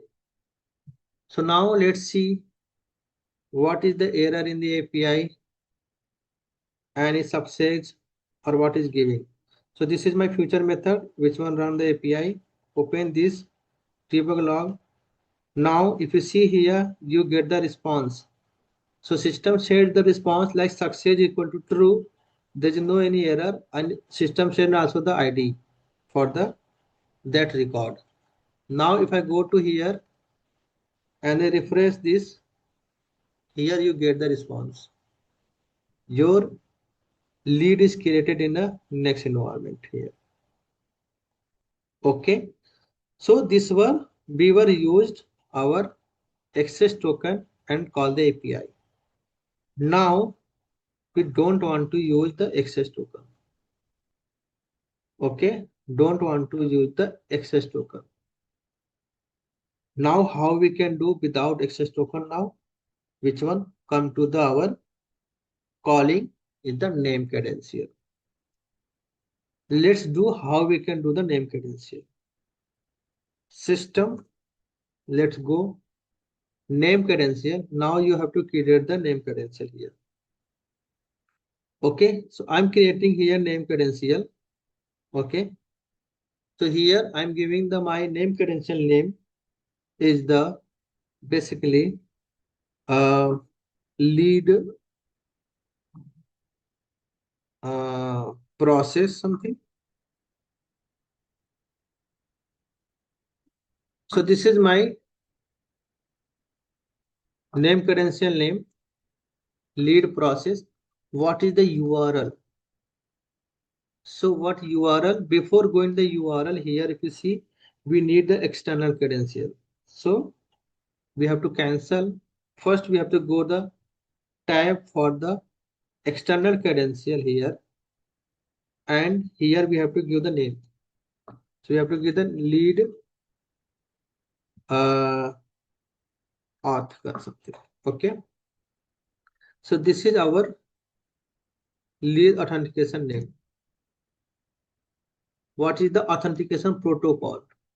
So which one I told like we were used our auth 2. So we have to select the auth 2 here. What is the your authentication flow type? So what we were used the client credential. So here we have to go client credential with secret flow.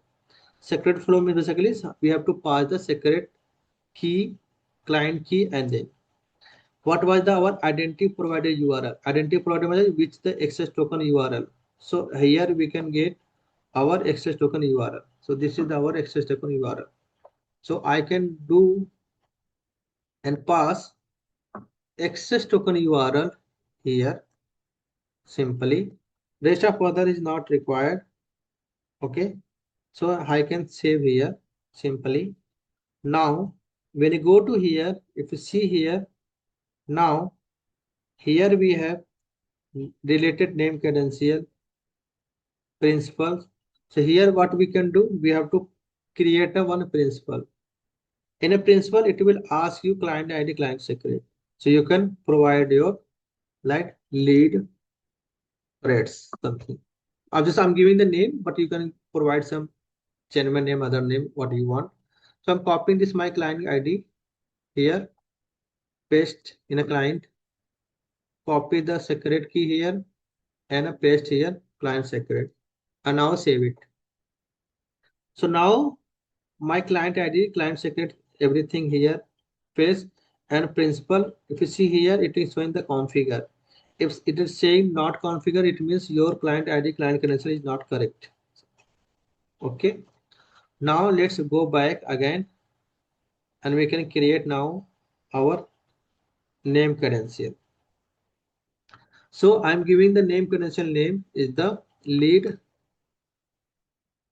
name, create something here like this. So this is my API label name. So I can here pass same API name should be without always without space. So here I can pass this lead name cred. Okay, what is the URL name here? URL name basically which one you are going to use. URL name basically here you should not provide the your whole URL. You have to provide only the domain URL. Make sure. So in the name credential here URL you have to pass only domain URL here. That's it. Okay. Here. And here authentication you have to select the which one you have created the external credential. Lead auth. I have selected a lead auth. The rest of other you want to generate the access token, other it is if required you can do, otherwise not required. Just save it here. So when you save it here, if you see here now everything is correct and now everything. So let's now we can how we can. So now we commented our code for the access token. We commented our here. Now how we can call the API. So your API now it will change here. Calling the API. What will be happen? Your API name before calling your API name, it should be like call out colon. Then after that, you should provide your name credential name here. This. Then after that, your whatever your API it was there here. So it means which this code you have written, everything now is no longer needed. This whole method is not needed to when you create using the name credential. So name credential, it will, if anyone use the call out call on this like this way, it means this is your name credential name and this is call out denote like you are using the name credential. Now save it everything. Now let's create another lead here and now test. If something fail or something, we can get error everything in our debug log. So now let's say debug log. Here what is saying we could not access the name credential. So let's see what is the error it is saying. System saying you not have the required permission, external credential lead might not exist. Okay. So which one you have created this name credential, which one here, the API, it is saying which name credential, which one you have created, which one might be not exist or it does not exist in the system. So how? First you have to go, if you see here there is no any showing access. If I go to and say here or we provided this external credential to any user level, so we did not have anyone provided this access. So how you can provide the access? You have to go your user, simply create the user details.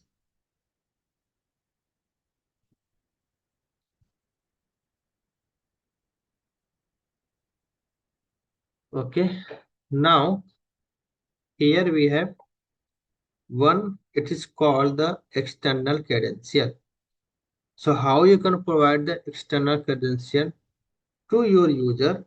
Simply we have to go this profile, simply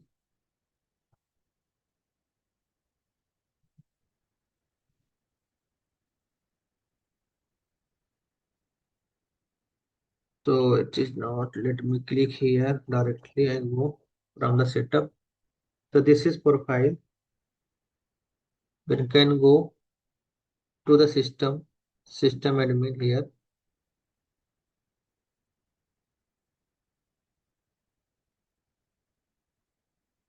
So what we have to provide, we have to start external credential.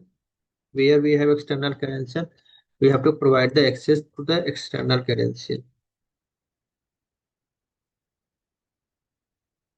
External credential. Here we have enable external credential principal access. Okay. So what we have to do? We have to go to click edit, and which one we created now, lead auth cred. Just provide the access and save it.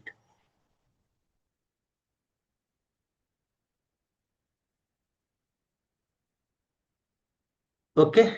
Now I have given this access to my profile, but it is not required you have provide directly access to the profile level. You can create the permission set as well, and you can provide the access to the using the permission set and assign that permission to that user basically. Okay, this is the best way you can do. So now I again come to my lead, again clone the same lead, and now creating another lead. Now let's see what error is coming or is success. So then we can able to understand each and one step by step, and we can solve the error. Now if you see here, now future method is success, and if I go to the debug log here, now system is saying like this is the success, no error is coming. Now let's go to the system, refresh. Now our testing 5 is created. Okay, so this is data we have created. Now our end-to-end integration for the one system to another system is done, and we have also used the name credential and other things. Same like name credential and other things which one we created here currently. Now you can use custom metadata as well and store and do the query here and add that credential everything directly here basically. So this that best way also you can do. Okay. Anyone have any question in this for now?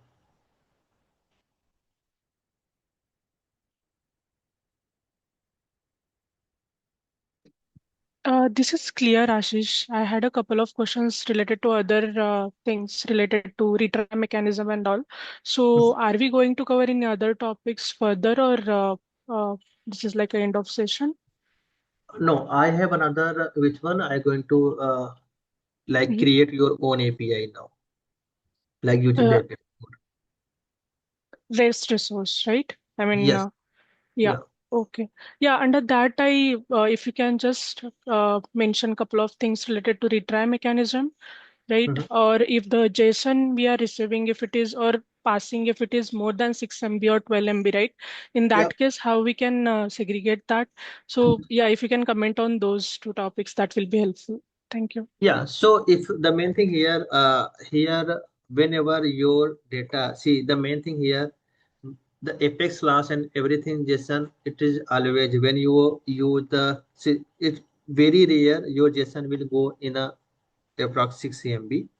Okay, Mhm. but if it's still going on that, but we have to make sure first need to ask the question, to the external system, or your system are handling, or system you are able to support the chunking process. Chunking process, it means basically where you can pass one big JSON, which one storing or the information, like you have the big amount of JSON here, like just I'm doing the copy and paste, sorry, to just for information. So what will be happen here basically, where I can do that JSON will send to the data to the there basically. But if their system supporting chunking process, so what we will do, we will send the data in a chunk format to them. For example, this is my chunk one, above one, and second below one is my chunk two. Okay.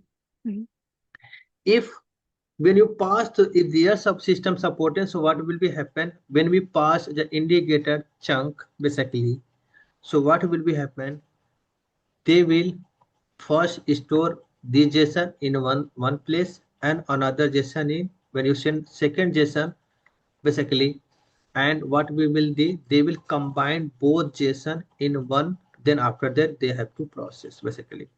But mostly it is happen not in this for the sending the JSON, like the data, because it's very rare, because the 6 MB is very large basically. Okay. Yeah. But it will be when you will get the issue when you are doing some the process for the file related. Okay. When you are file and you are sending the file, so that time you will surely get the issue for the file process, like more than your file might be more than 10 MB, more than 6 MB, more than 21 GB.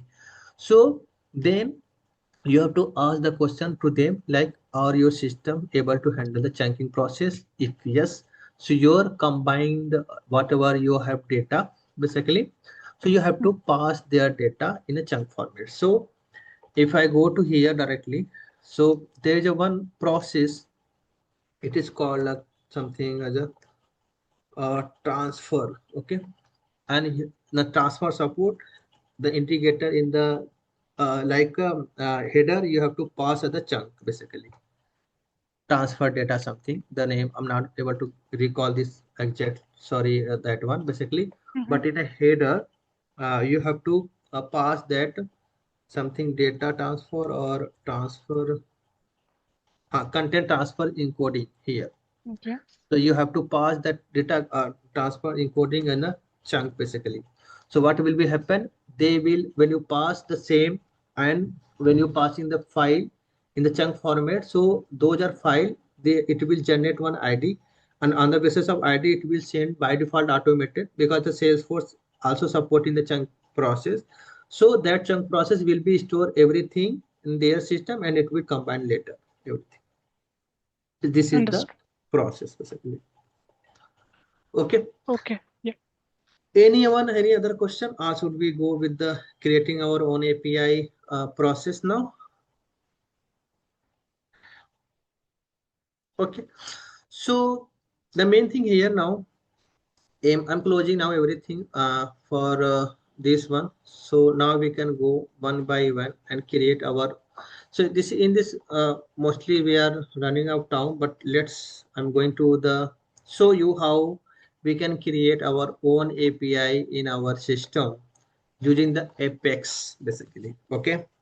The main thing here, what are the things you have to understand, you have to take care, those are you have to take care. There are two, three parameter which one I'm going to tell you, those are you have to remember. That's it.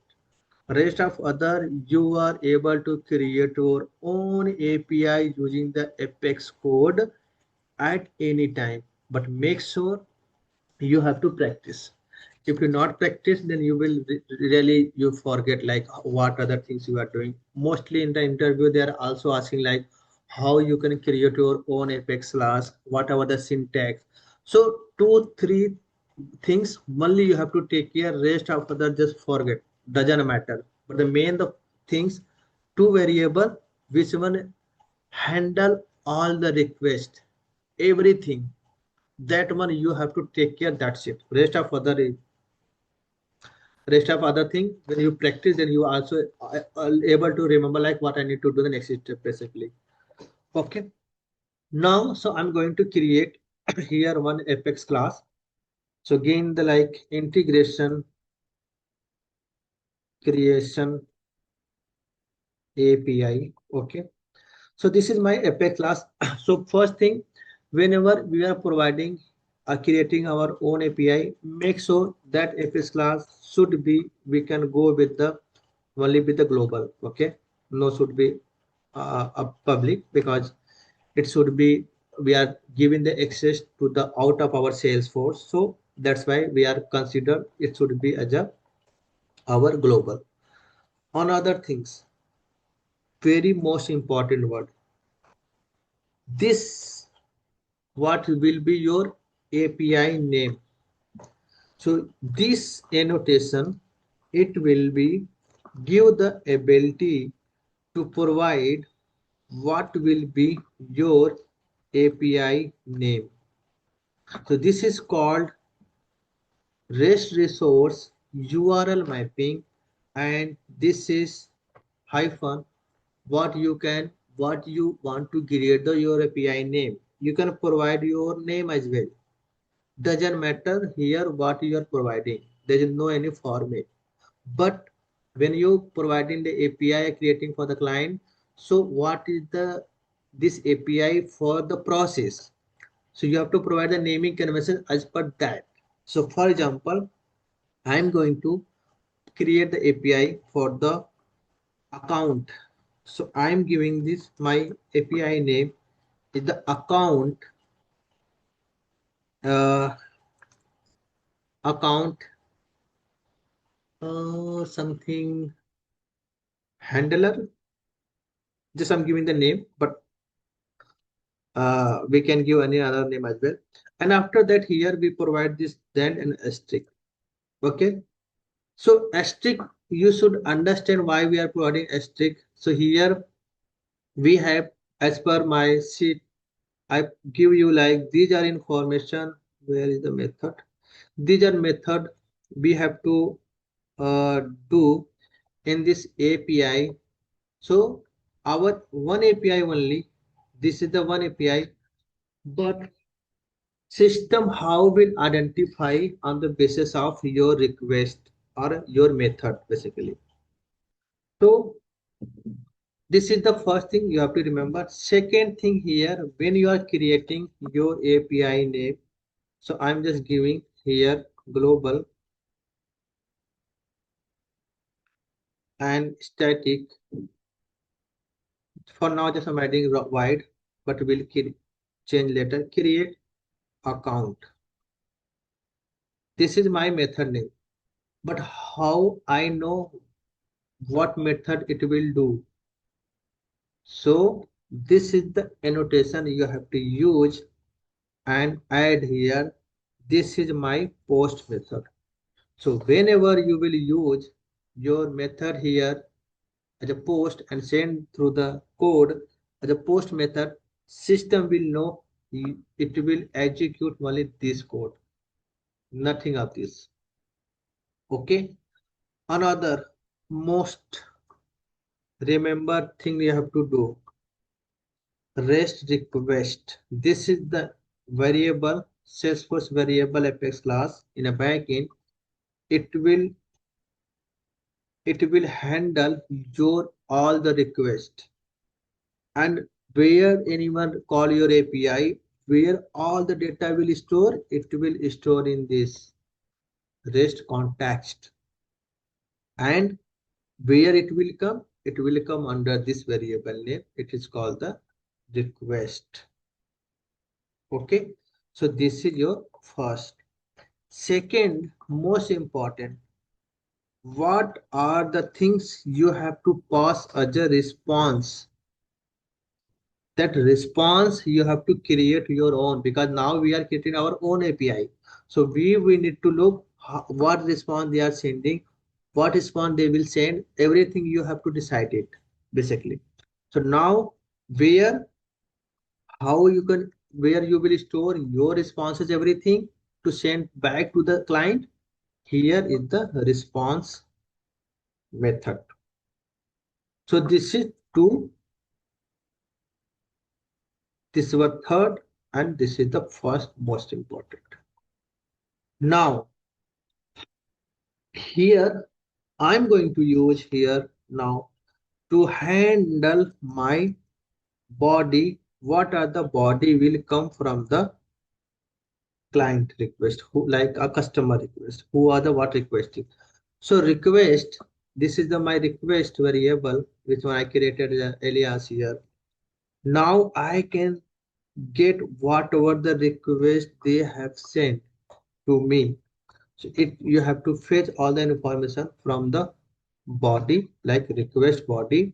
The data, it will come in a JSON format. So what I'm going to make sure that data should be everything in a that JSON in a string format.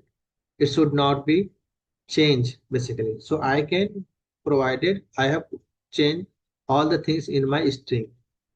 So now I can able to handle it. So same which one I did previously for the that API, like in this, so we can save some time to call the method like this one like sorry, not it was this, and this realization. So this one, how we did last time to combine or deserialize all the data in my untyped there. So we have to same, we have to do here as well. I'm going to pass this request body in my untyped request. So whatever client requested and send the request data in the body, those are data I have get from the request body. Change in the make sure those are data should be in a string format and the JSON. And what I did, whatever the information now it's come as JSON, I just deserialize all the data in my here and store in this here. Now I want to create an account here now. So I created the alias of account. Okay. Now let me create a account. So for creating the account, whatever, let's check quickly, whatever the like required field we have. So account name, rest of other is not required. So let's go with the at least name. So here name. So whatever the data is coming in this format. So before use, make sure data should be in a string format because name is the string format. So I'm doing typecast this data string format. Now same this data. Let me change this from result to data. So this is data, my store everything here. Now my data dot same how you use there. Same here you have to use the method like whatever data they will pass in the name. So this is the JSON. See what they have to pass, everything you will decide or you will create your JSON in this same format like here. Okay. You have to create your JSON also similar like this same format here, and you whatever you will provide and same data you have to store as well here and use as well. So now I am also adding here as a phone as well here. So I copy and paste here like another. Let me use the website. So I can pass here website as well.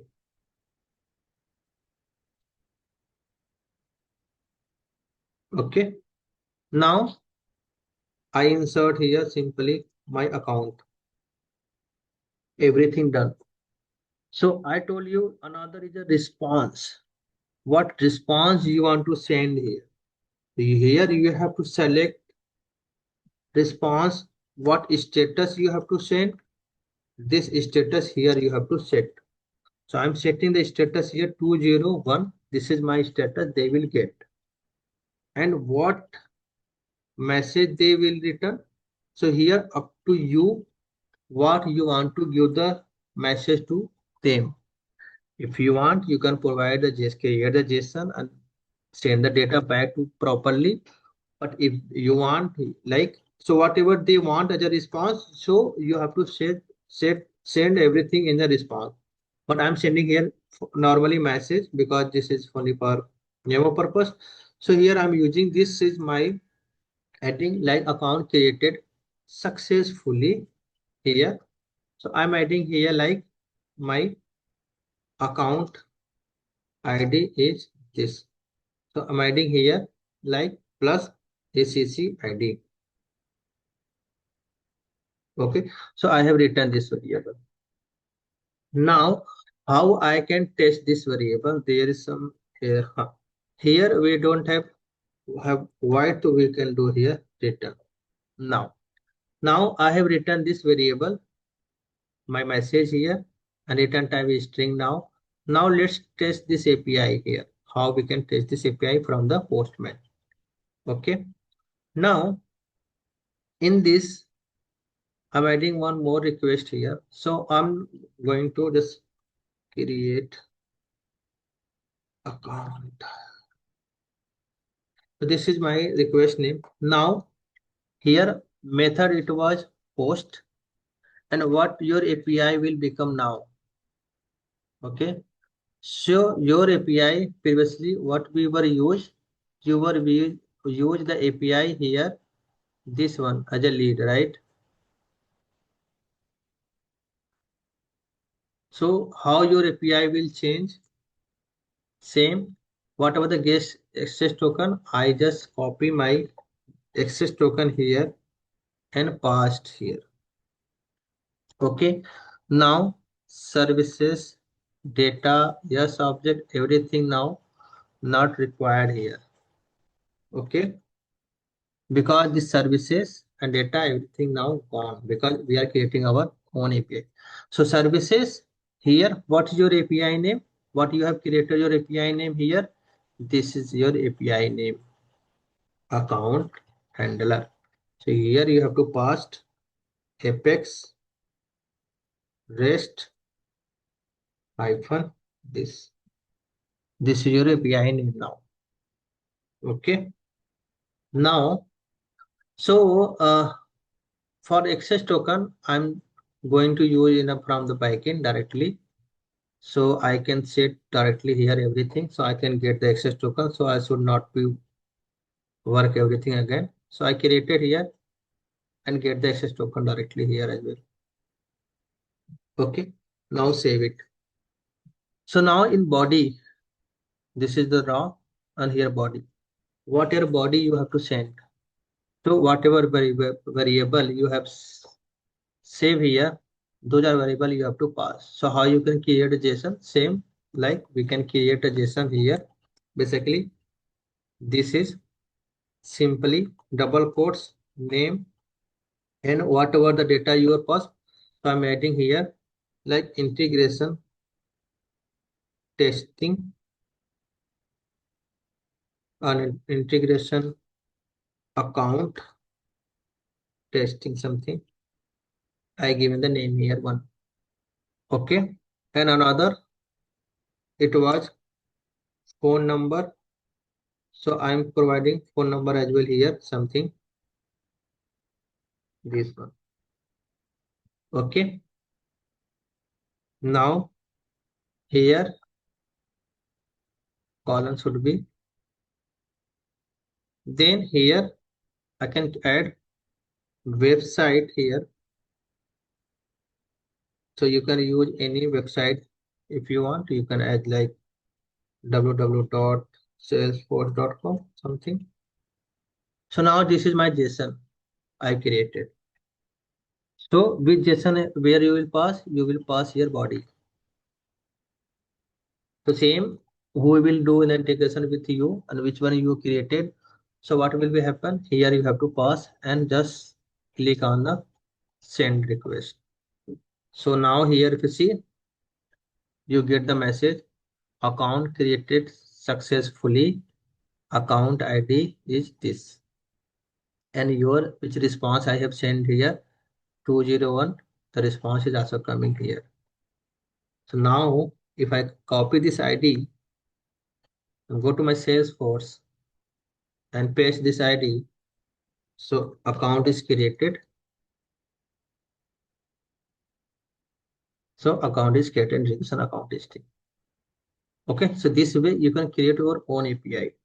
Now what will be happen if I change from get post to get? So what you will be happen in this is my own API. Now I need to handle it. So what is saying? Method not allowed. HTTP get not allowed or the post.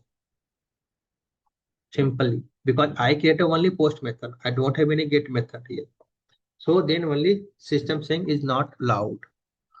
Now let me duplicate the same this one and the API for handler create.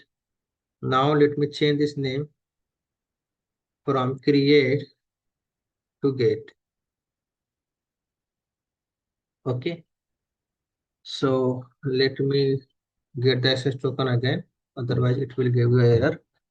Now I have removed this everything from the body. I click on the get. So are we able to get anything from the get? No, I'm getting the method not allowed because I don't have anything. Now let's go here and create another method. And I've given the name of get account. So I created this method. Simply let me easy one. I can just do the list of account and simple SQL query I written here. Same select ID, comma name from account. Okay. So this is I created get account. Or my API will work here. Anyone can say yes, yeah, no, or anything.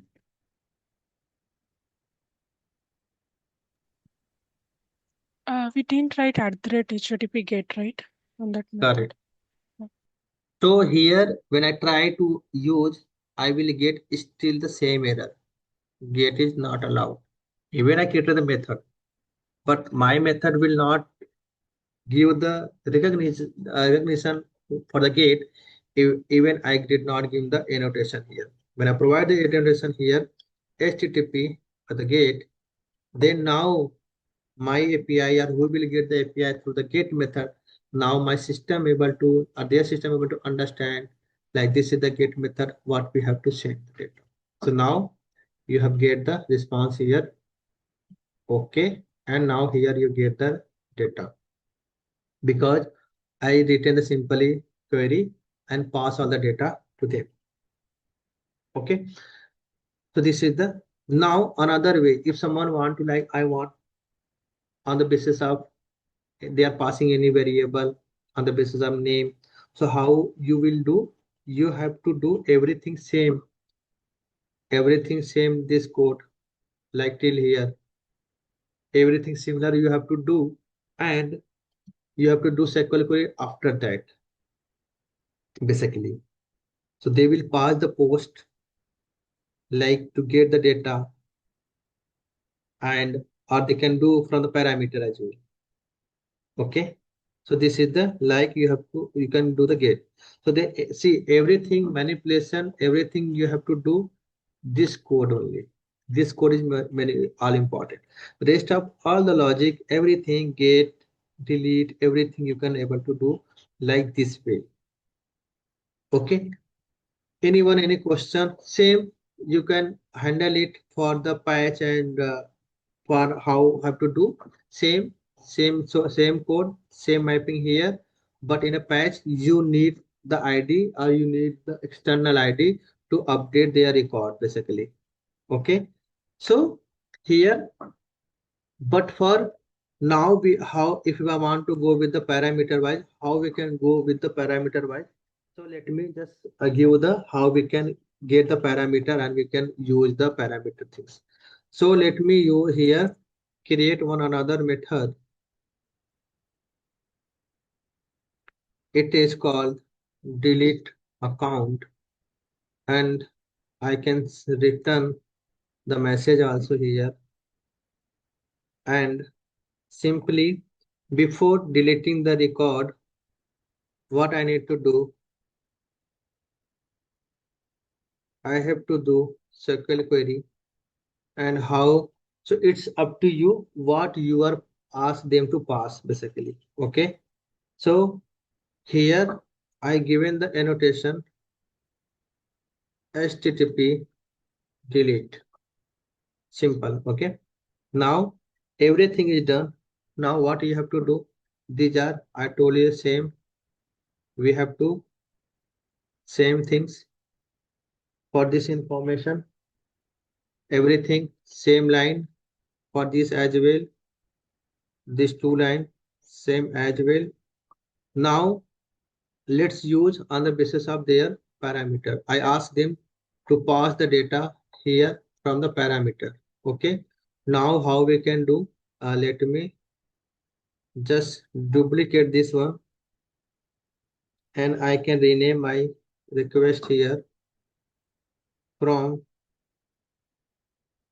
get to here delete and add it here as a delete. Okay. Now I want to pass here the parameter. How I can pass the parameter? Question mark. If you are passing like this, so your variable name should be this. If you are passing with ID this, you can pass with this. So it's up to you. So here it's you can do like this. Otherwise, you are using from in this here, so you can directly pass here as well. So it will automatically edit here, and you can pass your ID. Then copy this ID. So I'm doing on the basis of ID. So it's up to you what and how you want to do. On the basis of name you can ask, or on the basis of email ID you can do everything. So if you see here now my parameter automatic set here on the URL. So now if I now add the delete, what will do in the system? Session expired. Let me get again the session from this because I clone, that's why. Now again session get, again hit this API. What will be happen here? Method not allowed to the delete because I didn't create a method here. Now go to here, delete, and now I can create my data and get the ID. How I can get the ID? I can edit the ID, ACC ID equal to same. I can fetch the data with the typecasting my ID, and same which one I told you, we have to get the same data like what you want when what we are asking to pass the data here. Simple. So I'm passing variable name with small ID here. So you have to use the small ID. Basically, what you are using here, which one same you have to ask your client to pass the very like parameter naming convention same. Otherwise, it will not happen. Same. Now is everything done. So now what we want to do here? Now we want to do this as a delete record. So what I did here, SQL query same here. I added here name where ID equal to this. So I'm passing this my ID. So I will get the data here simply. And what I did, I delete the ACC record. Now same, which one I told you, we have to pass our code what we want. But I want to decide it like for create we are using basically this 201, and for delete I want to decide it should be go 205 status. So you can pass that one also. So I can here I account deleted successfully Now because record is deleted, so I don't want to pass any other here. Successfully. Now account is no longer exist. Okay, I send this and I set status code this one. So whatever I will give status code, same status code they will also get. Again, I just send it. So now saying this system apex error, no content map to object due to the end of the input system mode. So here I have nothing. Integration delete account line number 31. So here I'm getting error in this API line number 31 here. So here it is saying no data it is going. Sorry. So this was the wrong one here. Which one I did? This one for delete na. So we should not use this one. Okay. Because you are passing now data in parameter here. So for the parameter, we have to use the different. It is called string. Okay. And ACC ID. So this is my ACC ID here. I can do here. And I can remove this one. And for getting the parameter from the API, same request dot, it is called the params. Okay, then dot get. So here, like this way, you can get the ID from this. So this is the correct parameter. How we can get the correct parameter from the request, basically, which one they are calling the API. Now this is the your API. Now I get the ID from the parameter because I was passing the parameter. Now let's hit the API. Now when you hit the API, it is saying like your status code for HTTP response 405. So they are saying invalid status code. Whatever the status code, it was defined from the protocol. That protocol API is not contained is the correct one. So this is they are saying this is the server error because our server error, which ID or which status code they are adding, that status code is not correct. So whatever the status code we have here, where this status code.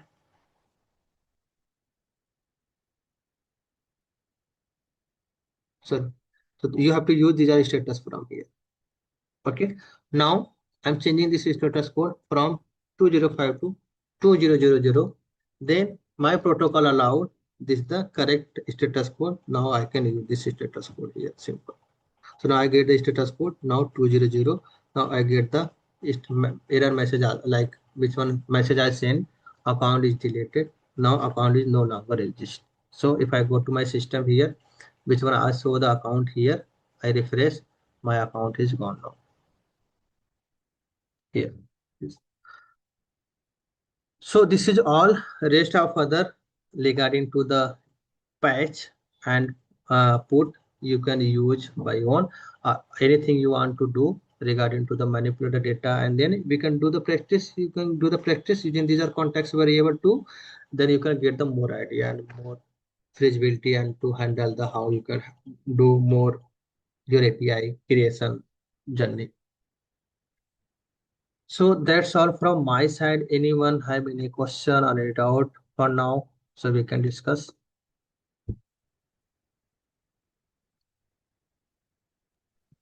Yeah, so here, right, when we are creating a custom API, and if Mhm, the any external system wants to hit this, right, mhm. maybe let's say there is a get operation involved where we are receiving data from the third party system, and there are failures. So we don't want to lose whatever processed already, right? So in that case, how we can store that data or try the retry mechanism? I mean, what will be the better approach for that? So if anyone doing any integration with the third party system like Mhm. event or they are doing this other, so retry mechanism everything they will do basically. Okay. Server will not do retry like to process the request again and again. They have we have to our thing we have to send the error like what is the Mhm. issue if something there data issue Are there something passing not correct data? Are there what ID they are passing for the requesting to delete or getting the data information or get process? So those are information is not correct. We have to send back to them as error message basically. So they have to pass.